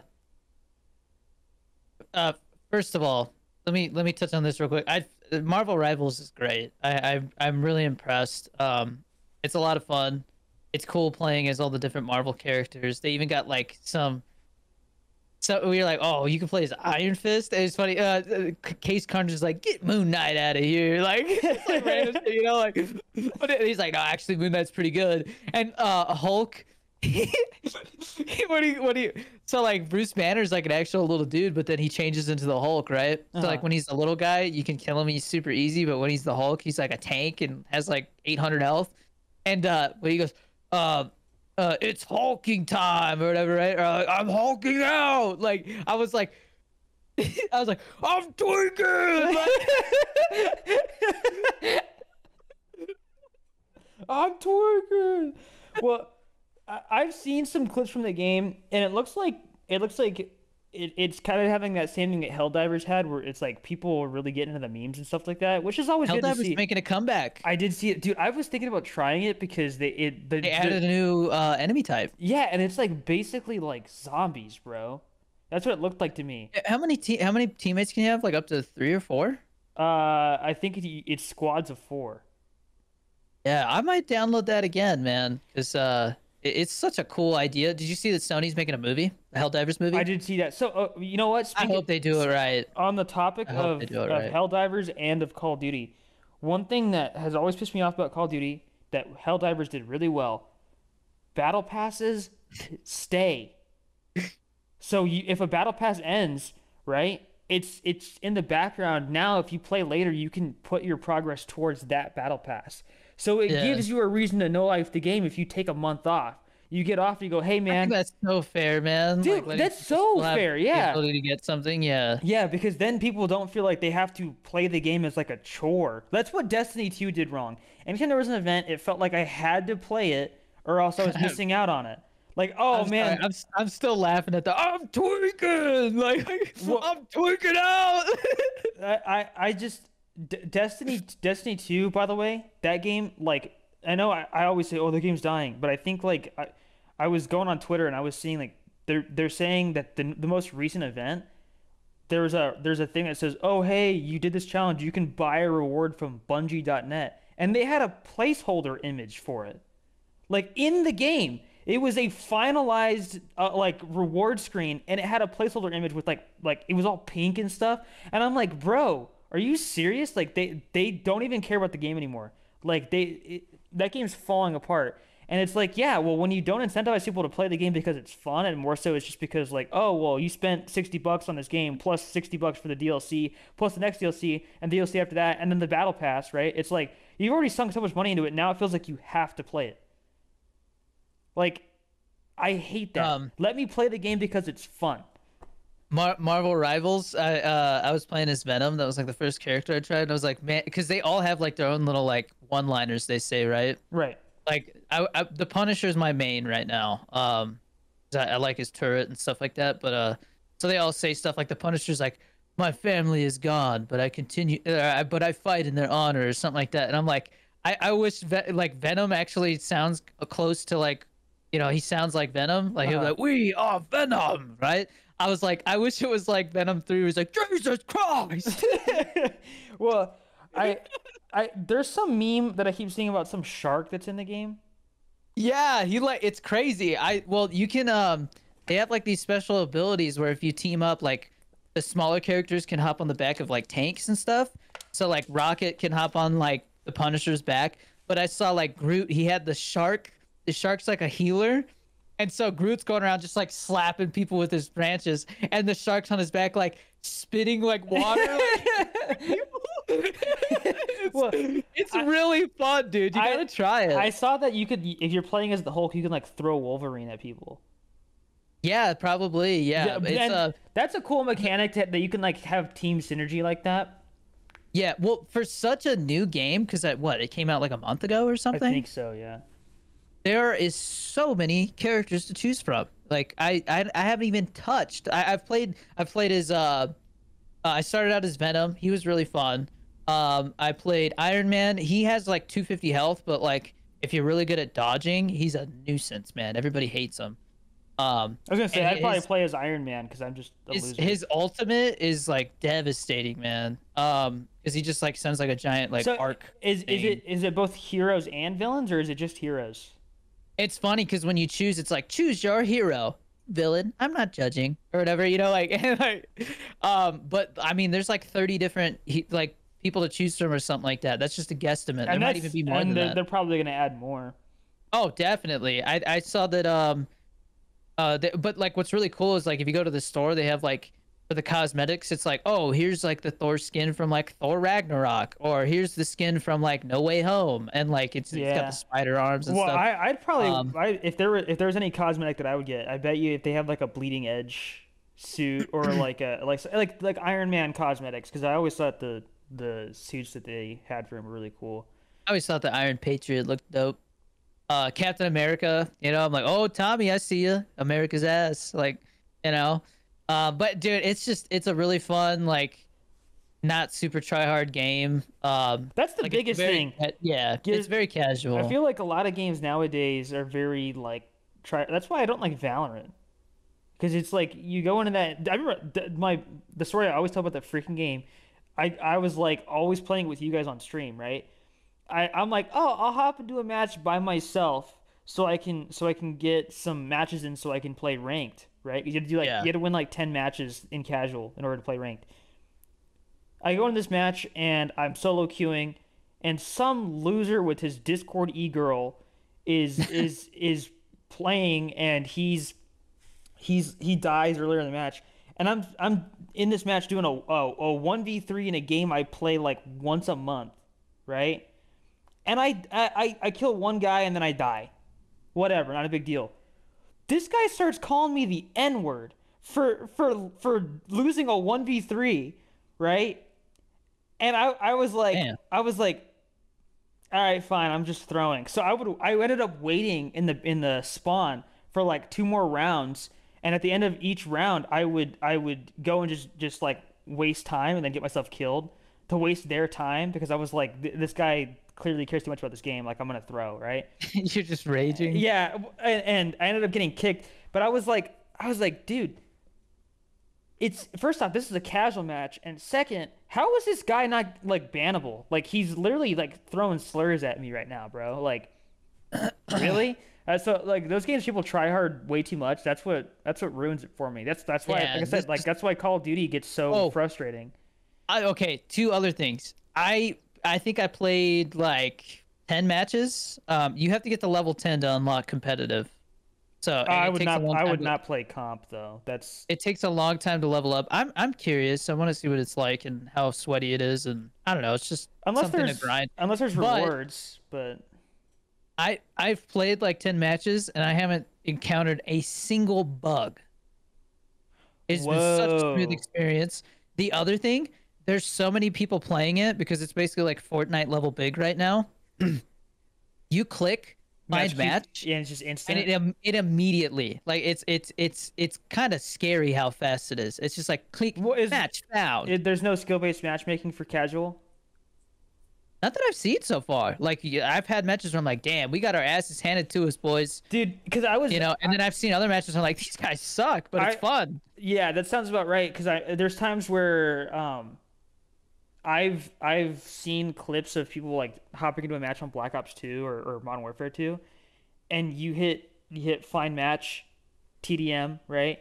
And instantly you hear what was that one sound that you would hear? It was it in COD 4 where it sounded like something like locking, right? Do you remember that old, like when he would get into a lobby, they would play that sound effect?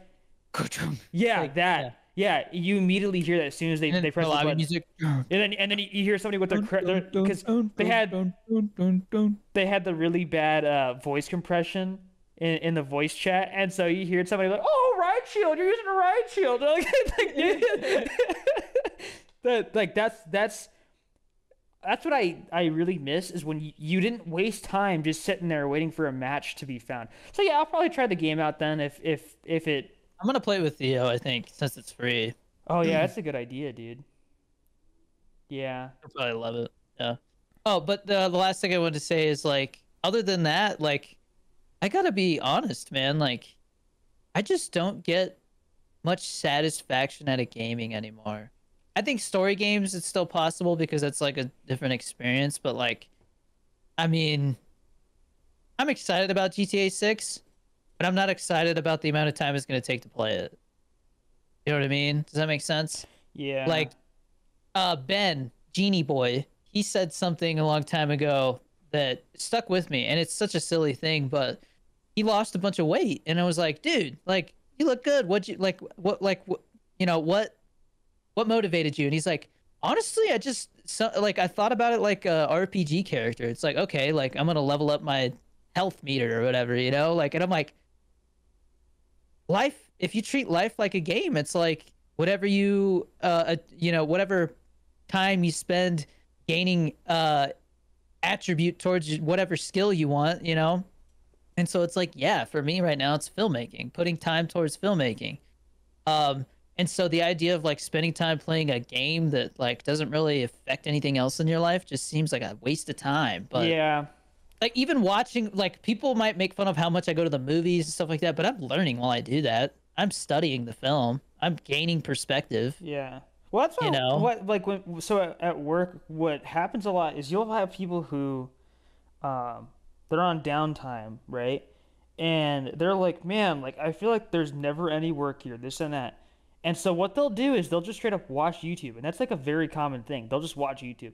And I'm like, "Yeah, but like that's what I do when I'm at home and I'm like either eating or like I'm just trying to relax, right? If I'm at work, I want to be busy. Like I'm getting paid, and so I will. You like reading books? No, but I was gonna say what I usually do with my time is I try and learn something because it's like if I'm gonna get paid, I might as well like do something productive, right? Yeah. So I that's why like a big thing I do at work is I like learn to code. I just get Yeah, better well, at I was coding. gonna say I noticed that I'm one of those people. I don't think I can listen to audiobooks. It's just not I can't do that. Yeah. my brain doesn't absorb the information the same. Like there's something about reading a book where it just like I don't know. It's like I can feel like a beam of energy going to my brain of knowledge. Like I can I tried reading books again. it has to be a book on something that I'm interested in though. Like if somebody handed me a book on meditation, I would be like, bro, this is just boring as hell. I think a big problem for me is stuff like reading. It's like if I'm gonna do that, I need to be in a specific environment where it feels like I don't have to worry about anything. So I like reading before bed. Calms me uh, down. I think I need to not have a concept of time if I'm reading because I want to be able to get lost in it, right? Like that's one thing that I really liked about playing video games when I was like, still in high school, right? I get off of work at like Best Buy or I would get home from school and I'd come home and it's like, well, what else do I have to do for the day? Nothing. Like I'm good, right? And I didn't have to worry Yeah. about bills, didn't have to worry about chores, like aside from taking the trash out, right? I just sit down and I play a game and that's all I do, right? Yeah. And Yeah, it's like I can't now I can't remember. do that. I don't remember what movie it was or if it was a TikTok or something I saw, but it really stuck with me. And I think I want to tackle this idea in a movie someday. But it was about the idea that, like, if you think about it, like, I think the one I hear a lot is like riding around on bikes with your friends. Like, one day you parked your bike And you never got and you back never on. rode it again. Yeah. And like you didn't realize at the time the significance of that. And I think back like dad getting mad because all I did was sit around and play Call of Duty for like 10 hours a day in my underwear. Like come on, go mow the lawn or something, do something, like, and then I would go do what he said and then I'd come back and get right back on.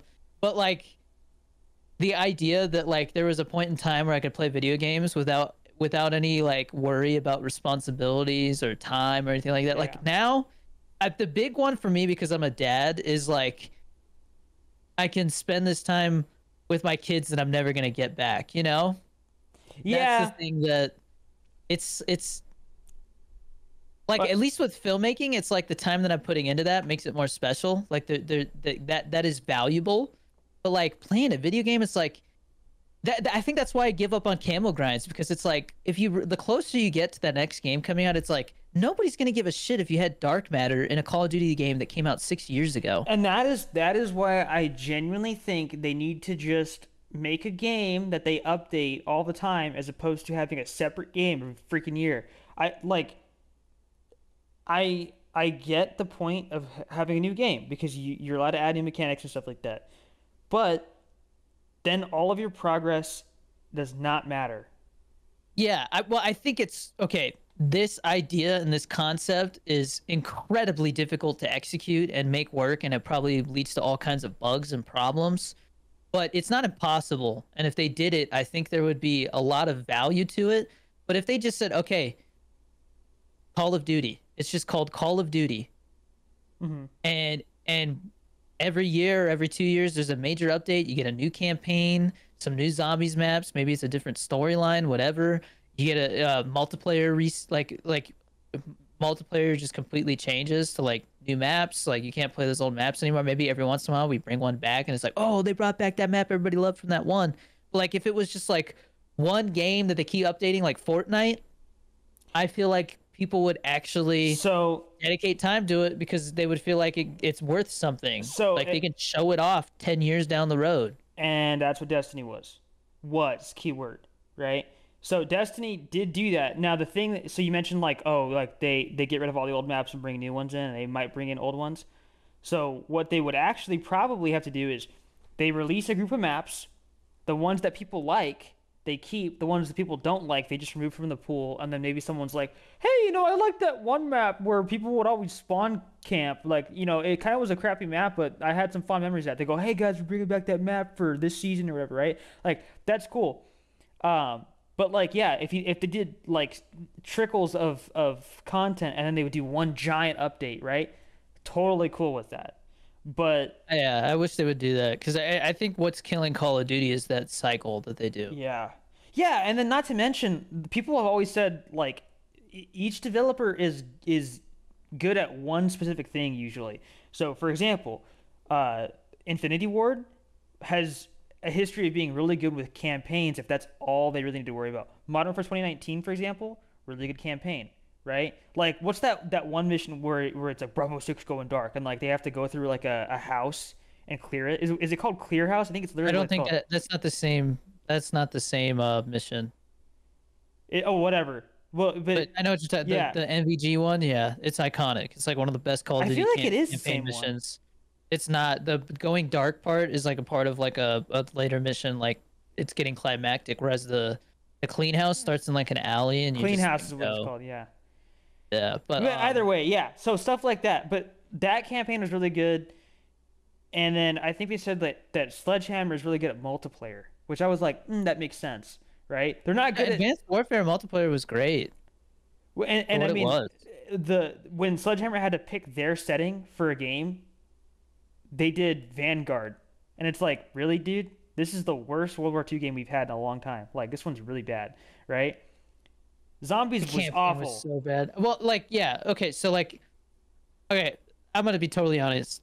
Like, I think Warzone is probably the biggest waste of resources right now. Like, who cares about? I don't think anybody plays Warzone anymore. Like, it only was popular because everybody was at home and it was the new thing to play. Yeah. It's like Squid Game, where like everybody watched it because that was the new thing to watch and it was the perfect timing. It just things lined up just right.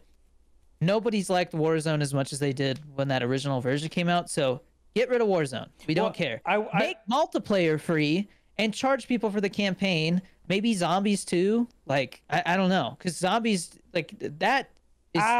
I wouldn't make multiplayer free for one reason. Hackers. Well, I mean, there's hackers and everything. That's the Not problem. dude, Call of Duty has had a really bad hacking problem. Yeah, Like I told you, literally I just somebody had the ray gun in multiplayer. I was like, if people what? like if people don't have to spend $70 to get access to multiplayer, they're more likely to spend that $70 on microtransactions. Yeah, I think that's kind of why Fortnite is successful is because then they get access to the game and then they can if they get $10 as allowance, they're like, oh, I'm gonna put this towards a skin. I mean, a great example is like consoles. They sell the PlayStation 5 and the Xbox Series X at a loss because they know people will buy games and they get a cut of that. Well, do you think they're even allowed to make the game free? Because it's How is rated it, M. like I'm saying like Fortnite or Yeah, but it's rated Fortnite's- M. So they have to have some way to verify that you're there's old enough to games out play. there that are free that are rated M. I can't think of any is the problem. Evolve, I'm pretty sure was rated M, and that was like The game that the made zombie free game at that a later nobody point. plays. Yeah, there I feel like that was rated I- T. Destiny was rated T. maybe. I mean, dude, what makes Call of Duty rated M? People saying the F word. That's it. That's like, and then you can't Anyway, say it in dude, voice chat. Well, let me know in the comments. Do you are you maybe it's just something that happens with age, but do you feel like gaming is one of those things that like okay, I guess the way that I'm trying to put it is when I play games too much, I feel guilt. And there's not really anything else that makes me feel that Well, way. it's not even just playing games too much. It's playing games too much without any long-term benefit from it. Like if you're losing your progress every single year, you're like, why am I putting time towards this, right? Yeah. So And I think that's what Call of Duty's issue is. There's just no long-term value to it. It's like Yeah. Fortnite, dude. Fortnite's been going for how long now? And like, I mean, there's people who flex that they got the skins from the first season. I think You know? I think it's probably been like 9 years, or 8 or 9 years. Yeah. And what's even crazier about that is the fact that I remember that game started out with Save the World, and no one even talks about that anymore. Yeah. I think it's still a thing, but It is still a thing, but it's not necessarily like. not really any reason to play it. Yeah. Yeah. But yeah. No, Marvel Rivals is great. I hope they are smart about it and they keep going. I don't really understand how getting cosmetics and stuff works in that game.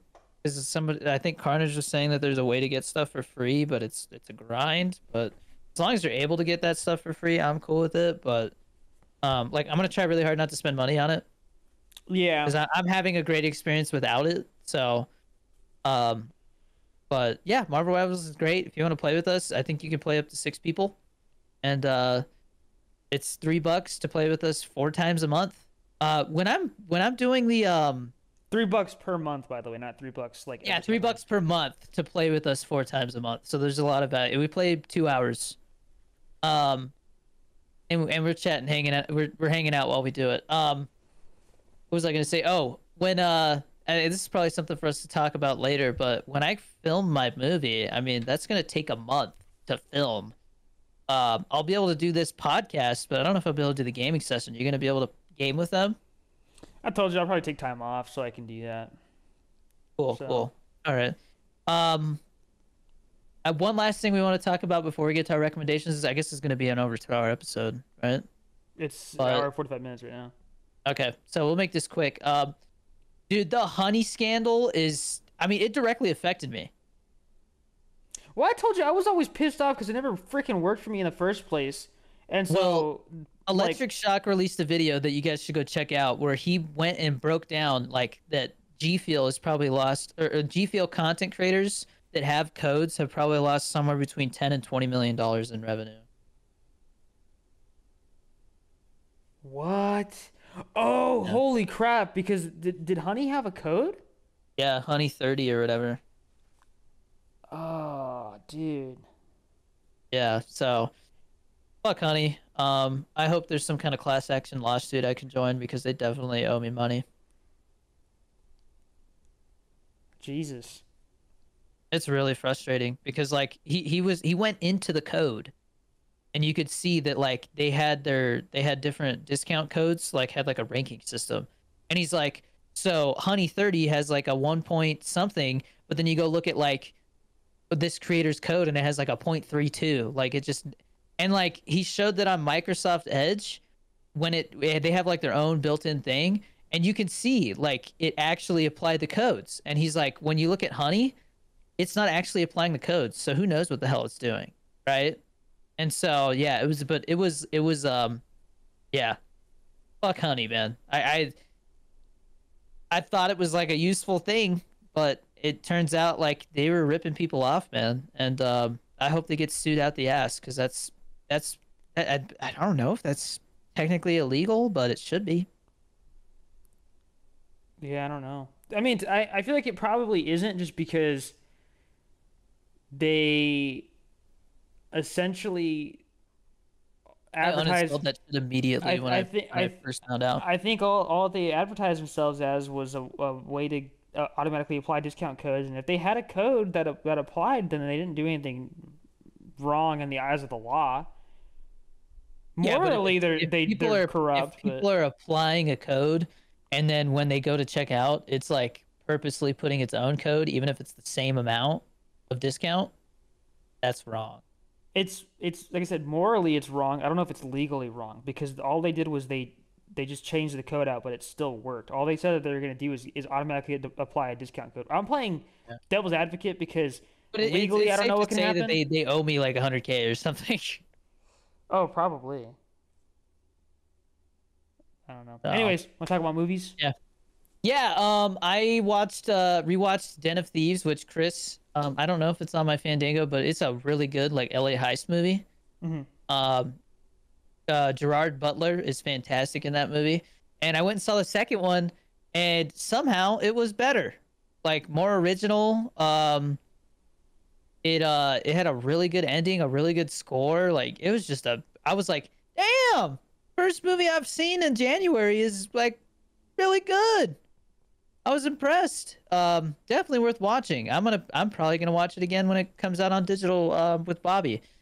So check those out. Those are really good movies. And then last night I finally I got Signs on 4K disc, like physical. I added it to Fandango because it came with a code in 4K. I'd never seen it in 4K before. It is so beautifully shot for what it is, man. so simple, yet like the camera work is so genius in its simplicity. Like it's so smooth for like such a few amount of shots, and like for a PG-13 movie, it is genuinely scary. If you have not seen Signs, it The it should crowd, the Bobby hadn't seen it in a long time, and that scene where he's got the flashlight in the cornfield, she was like, "Oh," and I'm like, "Yeah." the scene I It's always so remember good. is the like when it's The like birthday party. with all the kids. It's behind that one. Yeah, Yeah, that looked real. Like the whole thing looks really good in 4K, man.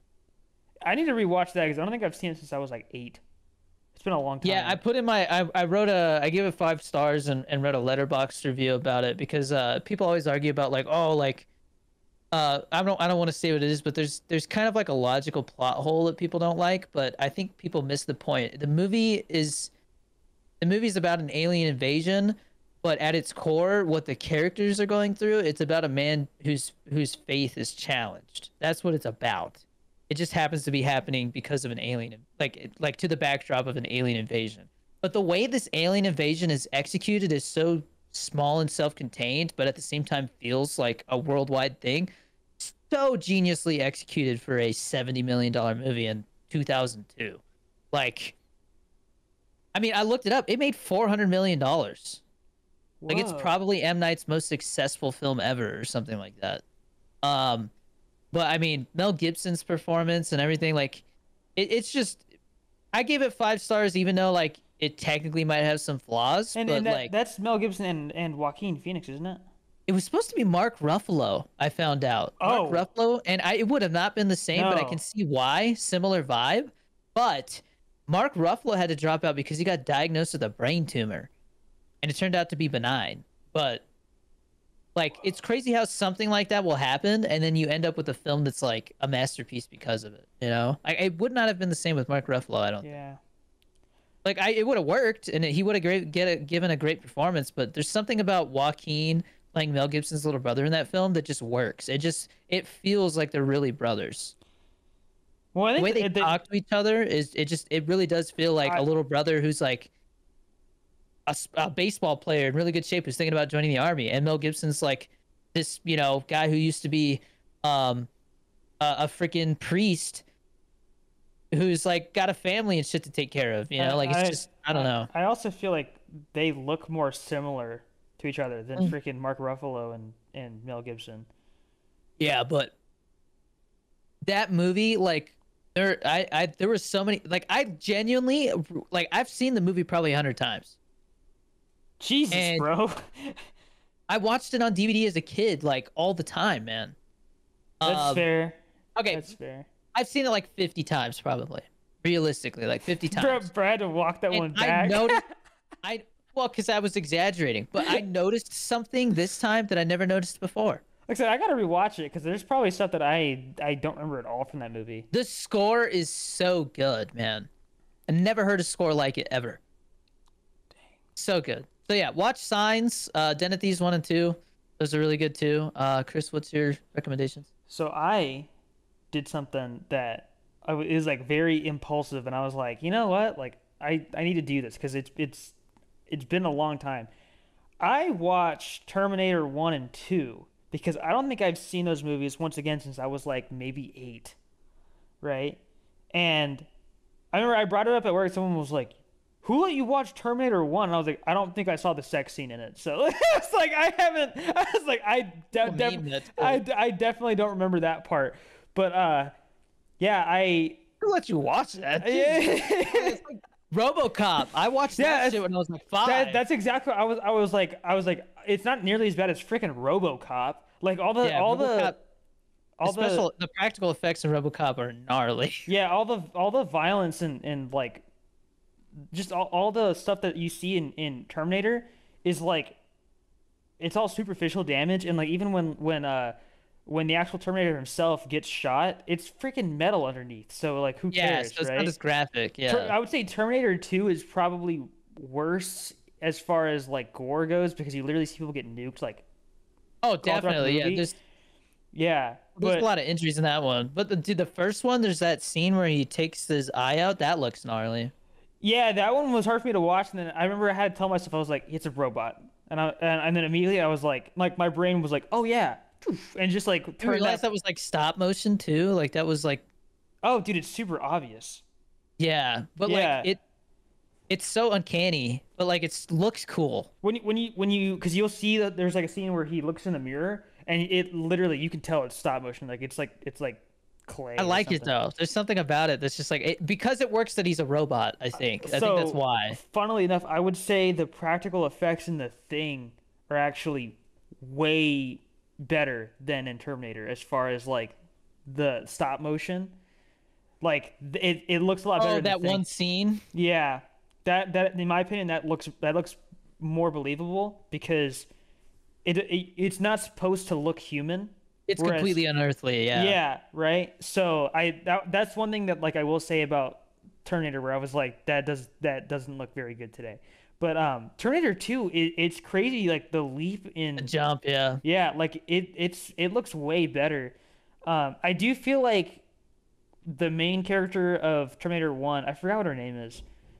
She was crazy in Terminator 2. And then it seems like they didn't plan for there to be any other movies after Terminator 2. No, they did not. Yeah, and And so I think it was one of those situations where James Cameron's like, well, technically, I guess you do own the property, so I guess I'll make some money, but I'm not. But he did be like, oh, like it's the like he would be like, oh, this new Terminator, Dark Fate, it's the best one since Terminator 2, and it's like, fuck you, Jim, you tricked me again. Every time you do this shit, you pull me back in, and I'm done. I'm not watching another one so unless they completely reboot it and they do it right. I'm not watching another one. I should probably watch Alien. The first Alien, I was surprised. I was like, man, people hype this shit up. It's really slow. Aliens is like the complete opposite. It's James Cameron, so it's like the Yeah, Terminator 2 to Terminator 1, but yeah. Alien. So Alien Romulus is actually pretty good though, man. I I think you I would dig Alien Romulus. I the reason why I watched Terminator is because do you know who Forgotten Weapons is? No. So they call him Gun Jesus because he reviews guns from like all throughout history. So he's done reviews on like the Spaz 12 and the Pancore Okay. Jackhammer and all that stuff, right? And like if you ever want to know something about a gun, he's the guy to go and watch on YouTube, right? Okay. And he did a video on the Uzi, and it turns out like there's three different kinds of Uzi, which I was like, oh, like that makes sense because people will say like the mini Uzi, and I'm like, why is it called that? It's because they had the Uzi, the mini Uzi, and then the micro Uzi, right? So the mini Uzi started out as semi-auto, and then the micro Uzi, when they made that, they accidentally made that full auto. Like they didn't realize that they could do that with the mini, even though the micro is smaller. And then they took the technology from the micro and put it in the mini. So now they have a full auto mini, right? But the difference in size between the Uzi, like the original Uzi, and the micro, it's like half the barrel length, and it has a much higher fire rate. But the reason why that brought me over to Terminator is because there's a scene in Terminator where he goes, the 9mm Uzi, like this. So Yeah, when he's buying the guns. Like, yeah, yeah, and then he asked for like a plasma rifle, and he's like, all we've got is what you see on the wall, pal. But yeah, so that's what got me to watch it. And I'm glad that I did because I was like, yeah, this is a PKA. They talk about. I think Kyle was saying that Taylor needs to watch Terminator 2. And Yeah. he's like, I haven't even seen the original. He's like, what is wrong with you? Terminator Genesis is okay. Like it does some fun stuff with it. I think I saw you had that on. Yeah, it's okay. Dark Fate was so forgettable. What's the third one? It's Rise of the Machines. It's just I Is don't that know, the there's is that something about it. is that the one where they had the arcade machine at Harkins?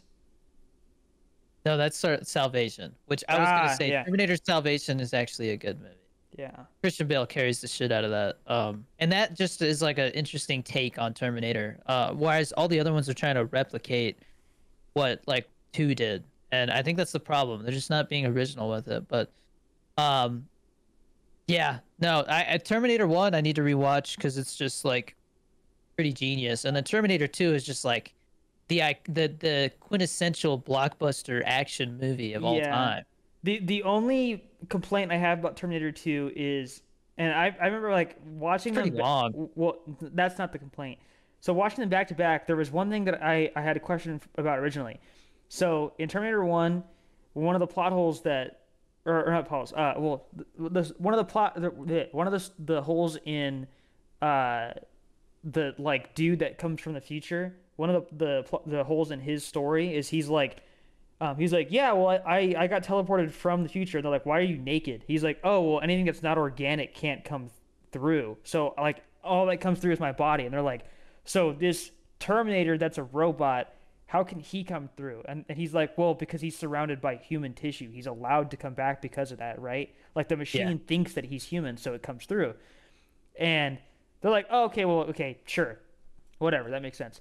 Well, in Terminator 2, that Terminator is literally made of metal, right? He looks human because he can transform and stuff like that, but he's completely metal. So how is he able to go back in time?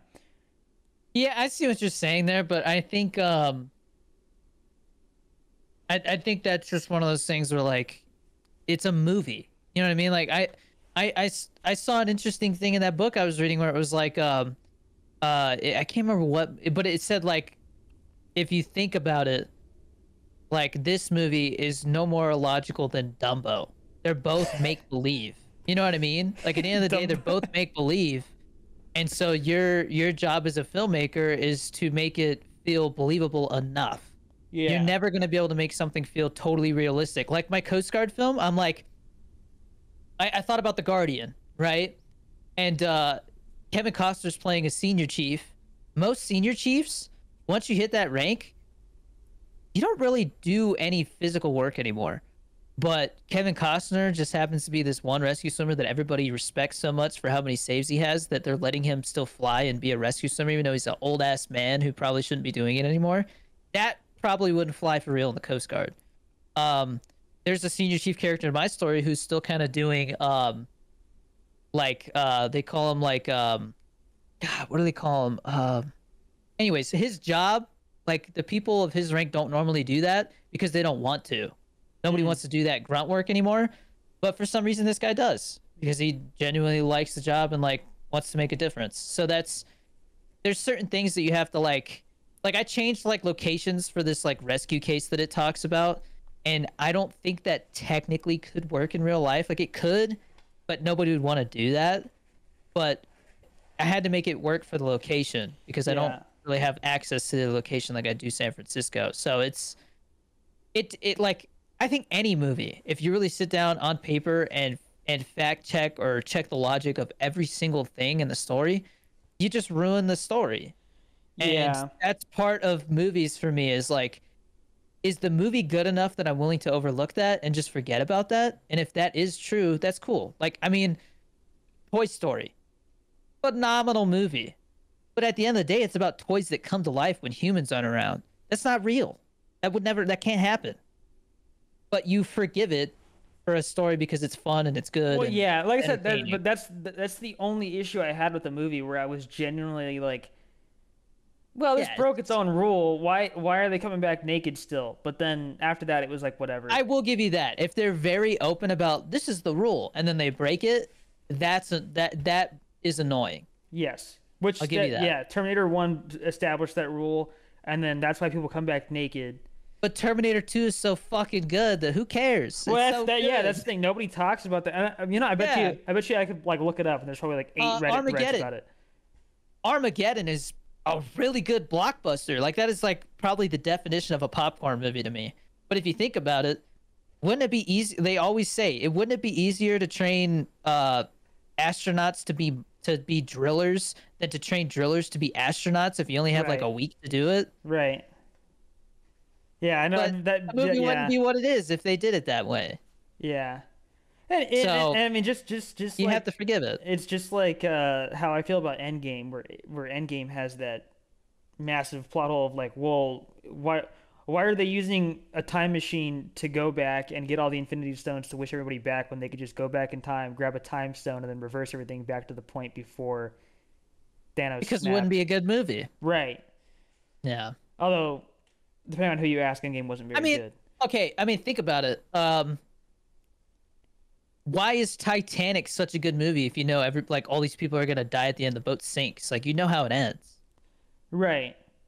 Like if you've never seen Titanic before, you're like, well, I know the boat sinks at the end, See, but but so you're still invested. Like it's what? still a great fucking movie. And so that's why I think, like, for example, Solo. Part of why it didn't do very well is because people were like, "Well, we know there's no stakes, right? Like they know that." Yeah, like like when a movie doesn't really justify its existence. Yeah.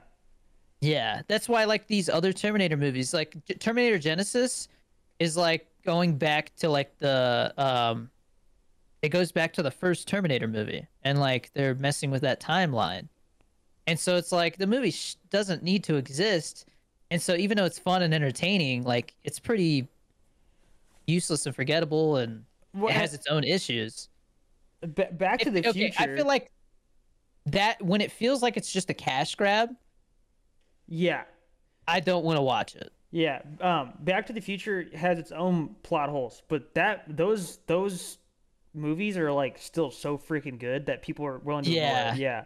Well, that's why, as much as I would love to make a time travel movie, just the idea of sitting down and trying to not write myself into a corner that I have to break my own rules to execute is daunting, and That's it shies me away from it. So if you ever wanted to do a time travel movie, I would 100% sit down with you and be like, here's what I found that might be a plot hole, and you'd be like, okay, Okay.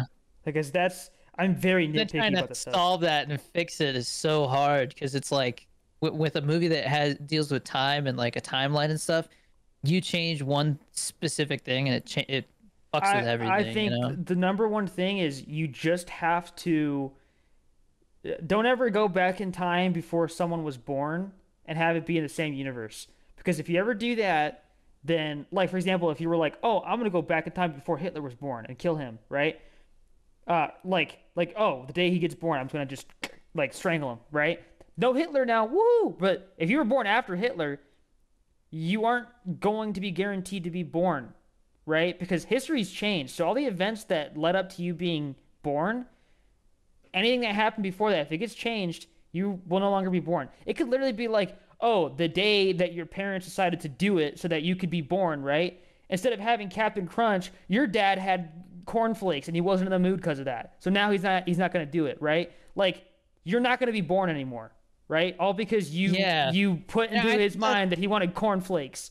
I think that's why the first Back to the Future is like so perfect, is because it's so specific in its goal, and like the rules aren't like over explained or complicated, and so it's just like, yeah, like if this kid doesn't go back, and if he doesn't make sure that his parents fall in love and have him, then he's going to cease to exist, and it's going to destroy the fabric of Yeah. time. And Back to the Future 2 actually F's up. Because then Dude, there's so many things behind the scenes on that film that piss me off. Like it's a fun movie, but I almost like hate watch it now because like the guy who plays George McFly is not the same actor, but they put prosthetics on his face. They used his likeness without his permission. well, Crazy. so the big thing is and I know we're going way over 2 hours at this point, but there's the rule that Doc Brown says is like, oh, you're going to a different universe, so if you change stuff in the past, you've made a new universe. So now if you go back to the future, then you are in that universe's future, not the original universe's future, right? So you have to go back to the past and change whatever you changed back to what it originally was, so you go back to your universe. And it's like, well, anything that you changed has put you into a different universe. So you will never go back to your universe unless you kill yourself, which is like, that's not going to happen, right? Like that'll never happen. So you're kind of screwed. And so then people are like, okay, well, Biff goes back to the past and changes stuff so that his future could be better, right? But when he goes back to his future, like the universe hasn't changed. It's so weird. Like there's so many issues there, and I get it. It's just a movie, but like if the second movie never existed and it was only the first one and not the third one either, then that would be like completely okay. Like that movie would be able to stand on its own just fine. And that's where money and studio intervention and all that stuff ruins stories. You know, Yeah. like I like The Substance, right? The director was like, "That's it. I'm not. I will make sure that they never make a Substance 2. As fun of a concept as it is, it's meant to be a standalone thing." And I like that. I respect that. That's why like the Thing 2, like the Thing 2011, I hate it so much is because like it doesn't really need to exist. But John Carpenter did say that he's working on a Thing 2. So I'm like, it better be worth it, Johnny, because if it's not and you're putting your name on that and it's not The justified, then legacy's it kind of ruined. fucks with Yeah. the original. Yeah, because I right now, because last night I was thinking about it, because I was like, the Science is going in my top 10 of all time. So I sat down and started making a list, and it's not done yet. Like I think I need one more movie. Um, but The Thing is my number one because it checks all the boxes of a good movie, but it's also like pretty flawless, and like any things that are like that movie has some like error, like technical errors to it, but because of the way it's presented, you don't even notice. Like there's a scene that I listened to the commentary, and Kurt Russell comes out to because the helicopter, he sees that like he hears a noise, and he comes and finds out that the helicopter's been destroyed, and he just picks up this flashlight, and he's like, Kurt Russell's like, where the fuck did that flashlight come from? And John Carpenter's like, I don't know, it was just there. They're like laughing, and it's like, never thought about it, because it doesn't really matter. Like, Hmm. who's to say that flashlight wasn't just there, you know? But it's just like one of those things where like, why would there be a random flashlight just happen Well, to be there, you know? yeah, and you can always like make up a justification in your mind, which is why it's okay, right? Yeah, It's when something's like objectively you're like that does not make sense at all, yeah. And right? pay attention to signs when you do watch it. There's a lot of things like that where I'm like, I never thought about that. So, That's why this is there. I guess the way that we can end this episode, what would you do, or what would you say would justify the existence of a a second Thing movie? Um, well, to be fair, I thought about my own like fan sequel, Hmm. and my idea, and then I don't know if I should say it, because like if I ever in a million years like got the lucky opportunity to make a sequel, I would probably do it. It's not in a million years, it's never gonna happen. But just the idea that it could, like, I don't want to like say this. My idea was they're in the Antarctic, right? They're in Antarctica, right? Yeah. The Coast Guard has icebreakers that go to Antarctica. And so I thought about like, what if a Coast Guard research vessel, the icebreaker, went out there, and they go to like find out why they went radio silent, and they find Kurt Russell and Child's frozen, and so they take the remains with them, and now they're going back to their home base in the U.S. It's this long ass journey, and the Thing is on this icebreaker boat while they're just sailing towards the U.S., and it's going rampant on the boat, and it's the whole, who is it, all this stuff, You like, see, and that, yeah, the only complaint that I have with that is it's the exact same like well, plot see, of here's the like thing. I would do it in a who is it? way. I Yeah. would do it in a way where you don't see who was the Thing. We still don't know if it's Childs. We still don't know if it was Kurt Russell. It could be either one of them. Right. But the thing is, they brought them on the boat, and it was one of them. Because I don't really want to know who it really was. I have my theory. I think it was Childs. But that's one of those things that like people still debate to this day, and I 'Cause wouldn't want to mess with that I specific question. as far as like how do you make it different from the first one where it's like it's justified is like because and I'm not saying your idea is bad. I'm just saying to me the way I think of it is just like okay, so you're talking about there's this remote thing where everyone is stuck there and it's a who is it kind of a story where you don't know who is infected and who's not, right? It's the exact same like sequence of events pretty much, just that it's a different setting, like a slightly different setting, and there's different More people people. involved. It's on Yeah. a bigger scale. I if it was me, if I was like how do I one up the original, I'm thinking okay, what happens if it like goes rampant in a city? Yeah, see, and I think I like that too, but that sounds more like a number three. Like you got to like pace yourself scale wise.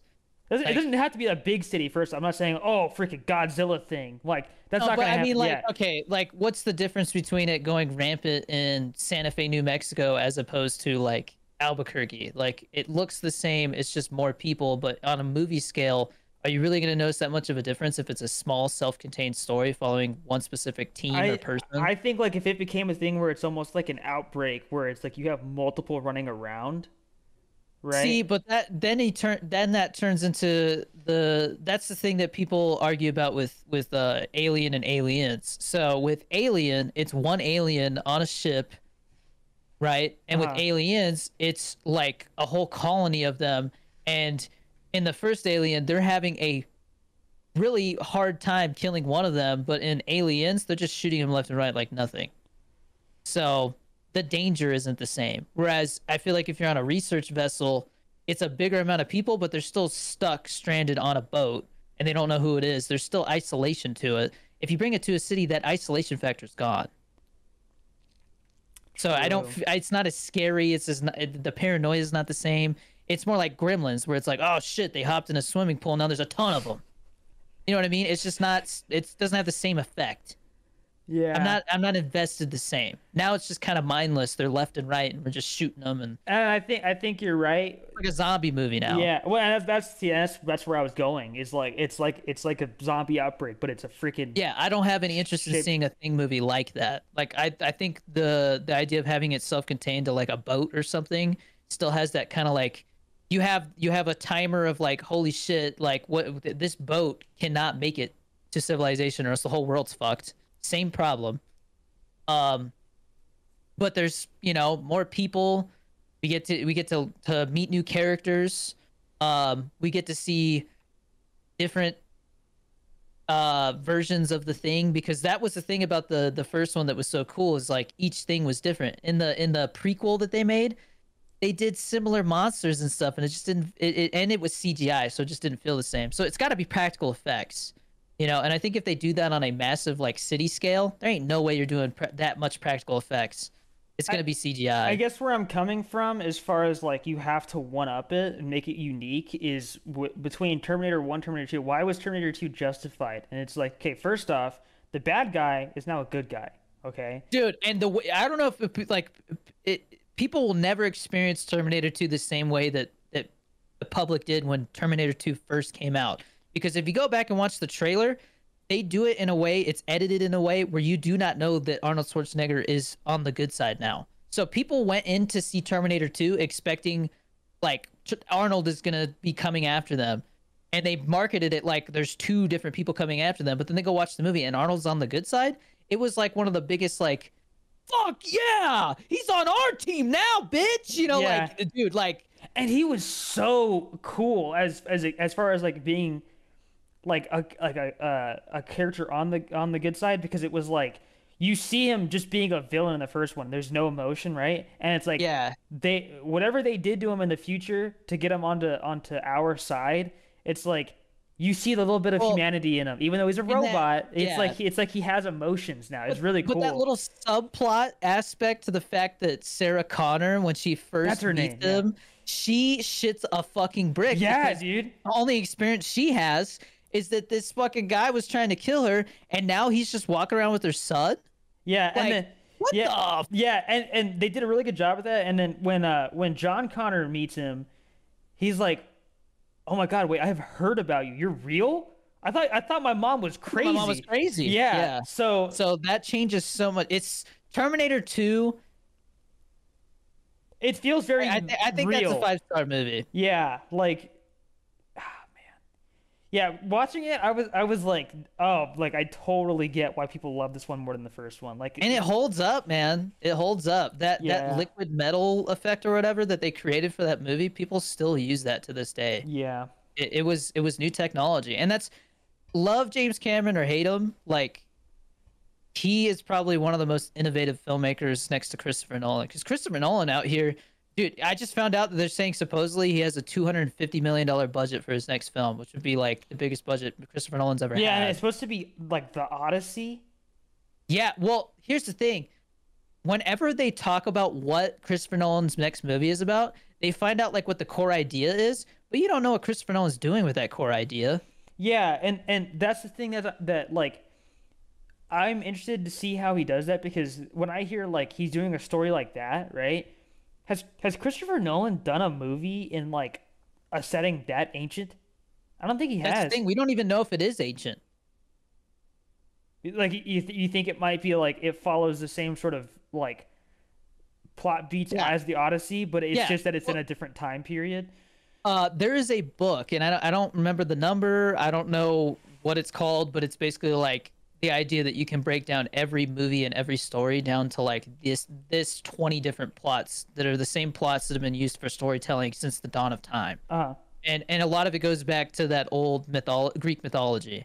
And so what is he going to do with that idea? Because it's a story that's been told 1,000 times. So he must have some new idea that makes it worth going and going, hey, like, give me a budget. I know I just did Oppenheimer, which is considered like one of the best historical biopics ever. Mm-hmm. And it made all this money. Whatever like I said it in my Letterboxd review. The biggest thing that I took away from Oppenheimer is that Christopher Nolan's one of the greatest filmmakers ever. And from this point on, every movie he does, he has the opportunity to do something that's never been done before. So what's he going to do? I want to know what he's going to do Dude, next. imagine he makes the most basic, cliche, cheesy movie of all time, and he's like, "That's the point, Well, man. That's the point." Every time he's made a movie, I'm like, how the fuck is he going to top the last one? I was like, dude, I don't know if he could ever top Inception. And then he made Interstellar. And I was like, how the fuck is he going to top that? And then he made Oppenheimer. And I'm like, how is he going to top that? You know? Because notice how he skipped Tenet. Well, okay, so the reason why I skipped Tenet is because he follows a cycle, and he's done it ever since Batman Begins, where he makes a movie for the since Batman Begins, he makes a movie for the studios, and then he makes a movie for himself. Then he makes a movie for the studios, and he makes one for himself. Did he do Man of Steel? He wrote it. He wrote it. Okay. Him and his brother wrote it, and I think that's why Man of Steel is so good. It's not great, or Man of Steel is not amazing, but it's pretty damn good. The only scene I remember from that is Kevin Costner like dying. Yeah, and he's just like,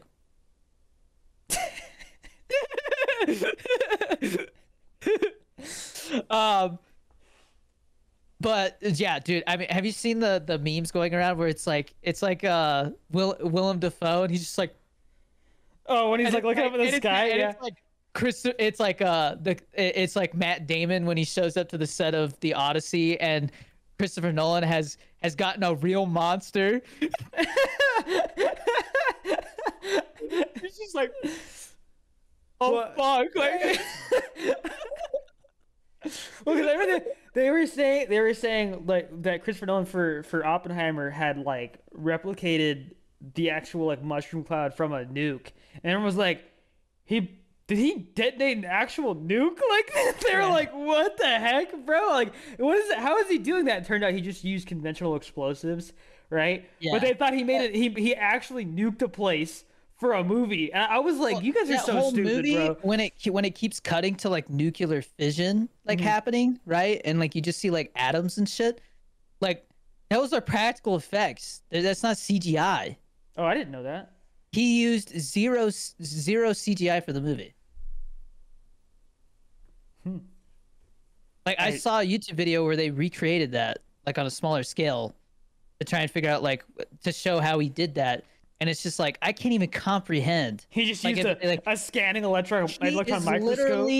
He is literally like a super genius over here, filmmaker. Like I think he is. A lot of people think that Tenet is his worst film, and like if that's his worst film, man, like the bar is really high. Yeah, it's like that idea of like, would you rather be the best player on the worst team or the worst player on the best team? Like, if you're the worst player on the best team, what are you, like a solid like B minus? Like that's still winning, pretty good, man. So yeah, the fact that he made a 3-hour historical biopic, and it made what, $1 billion, or I think it made 1 billion, right? I don't know. I think you're probably right though. I wouldn't be surprised. The fact that he even did that in 2023 or whenever the movie came out, who else could do that? I don't even If know it what was, other. if I don't think Denis Villeneuve could have done that.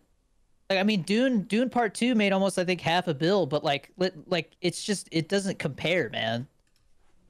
It's like Dune Part 2 is pretty much a masterpiece as well, but like the fact that Christopher Nolan made that movie and it made $1 billion is like, he can do anything. It pretty much made 1 billion. It made 976 million, which is crazy. It can, like, I think Christopher Nolan can do anything. I think whatever he makes next is gonna make $1 billion, no matter what. And that's what he made that with a $100 million budget.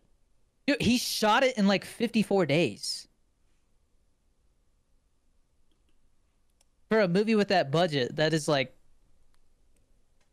it doesn't like they usually have like 3 to 6 months to film, and he filmed it like an indie movie with a fucking big ass. You can see Von Holten or whatever his name is with the IMAX camera on his shoulder. Like, it's ridiculous. No, like, the IMAX technology that they're making for this movie, like, who knows what he's gonna do with it? But like, next to James Cameron, he is the biggest innovator when it comes to filmmaking, hands down. And the fact that he's gonna have $250 million to make this movie, it is, I might travel to go see it on an actual IMAX screen that uses film, because most of them use a laser or whatever they call it. It's digital. It's not actual film. So I think he's gonna break the world whenever it comes out. Imagine he just makes some shitty ass movie and pockets half of it or something. I know that'd be messed up, but like it would be really funny, and I'd respect it. But Well, it's just like, I mean, to finally end this episode, like Tarantino stopping at 10 movies. You know what I mean? Like, that's, which we don't even know when that next one's coming out. no, because he scrapped it. They were like weeks away from filming when they scrapped it, bro. Do they know? Do they know what Kind it of was crazy. about? Supposedly, it was about this famous critic from the 70s, and Cliff Booth was gonna be in it, and all this other stuff. And I'm like, damn, I would have liked to see that, but for some reason, he got cold feet, and now he's starting over from scratch. Trying to find something else to do. I wouldn't say for some reason. I think it's because he really wasn't 100% happy with it. Yeah, and So- if it's gonna be his last film, he better be 100% happy with it, you know. Yeah. But I don't mind the idea that he wants to stop, but it's just like, why? You know, like, what are you gonna do? Like, statistically, when people retire and they stop doing the thing they love, they die within like a year. I'm not saying Yeah. Quentin Tarantino's gonna die, but it's just like, what satisfaction are you gonna get out of life? He says he wants to go do plays, and I think. he's never done TV. He could do TV. I think the whole idea behind it was it's like what's Ending on a high note. What's that actor with James Dean, right? Like he was gonna be like a huge freaking deal, like he was slated to be like one of the biggest actors, The next big star. Yeah, and then he died, and so I want to make a movie about that guy's car. and of course, yeah, and the taillights, yeah. So so that guy, that guy, people don't remember him purely based off of how he performed. They remember him based off of his potential, right? And so I think that's what Quentin Tarantino wants. He doesn't want to just make movies all the time and then just make movies until he dies and have the ones towards the end be like kind of good, but not like amazing. He wants to end on like the highest note he possibly can and then be done. Well, okay, if you're gonna do that, then I think the way to do it without pissing people off is don't tell him it's the last one. I think that's where he fucked up. He told people years ago, I'm only gonna do 10 movies.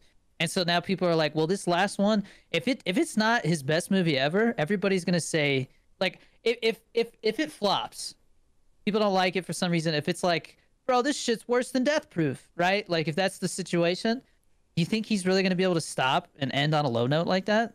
Probably not. But then you stop on 11 or 12. Like, it doesn't Well, sound as good I as guess 10. we're doing 20. That's it is what it is, brother. Django 2, here we come. God, I hope not. It was supposed Hateful Eight was supposed to be Django 2. I don't know if he would really be the guy to do sequels though. I feel like he wouldn't He did Kill Bill Volume 2, but it was meant to be a sequel the whole time, so. Yeah, I mean I meant for like movies like that cuz I think Django is like very clearly like its own thing. And if you're to make Inglourious Bastards 2, Bigger Bastards. yeah. Yeah, where they fight Mecha Hitler. Yeah, Yeah. like just Jesus Christ.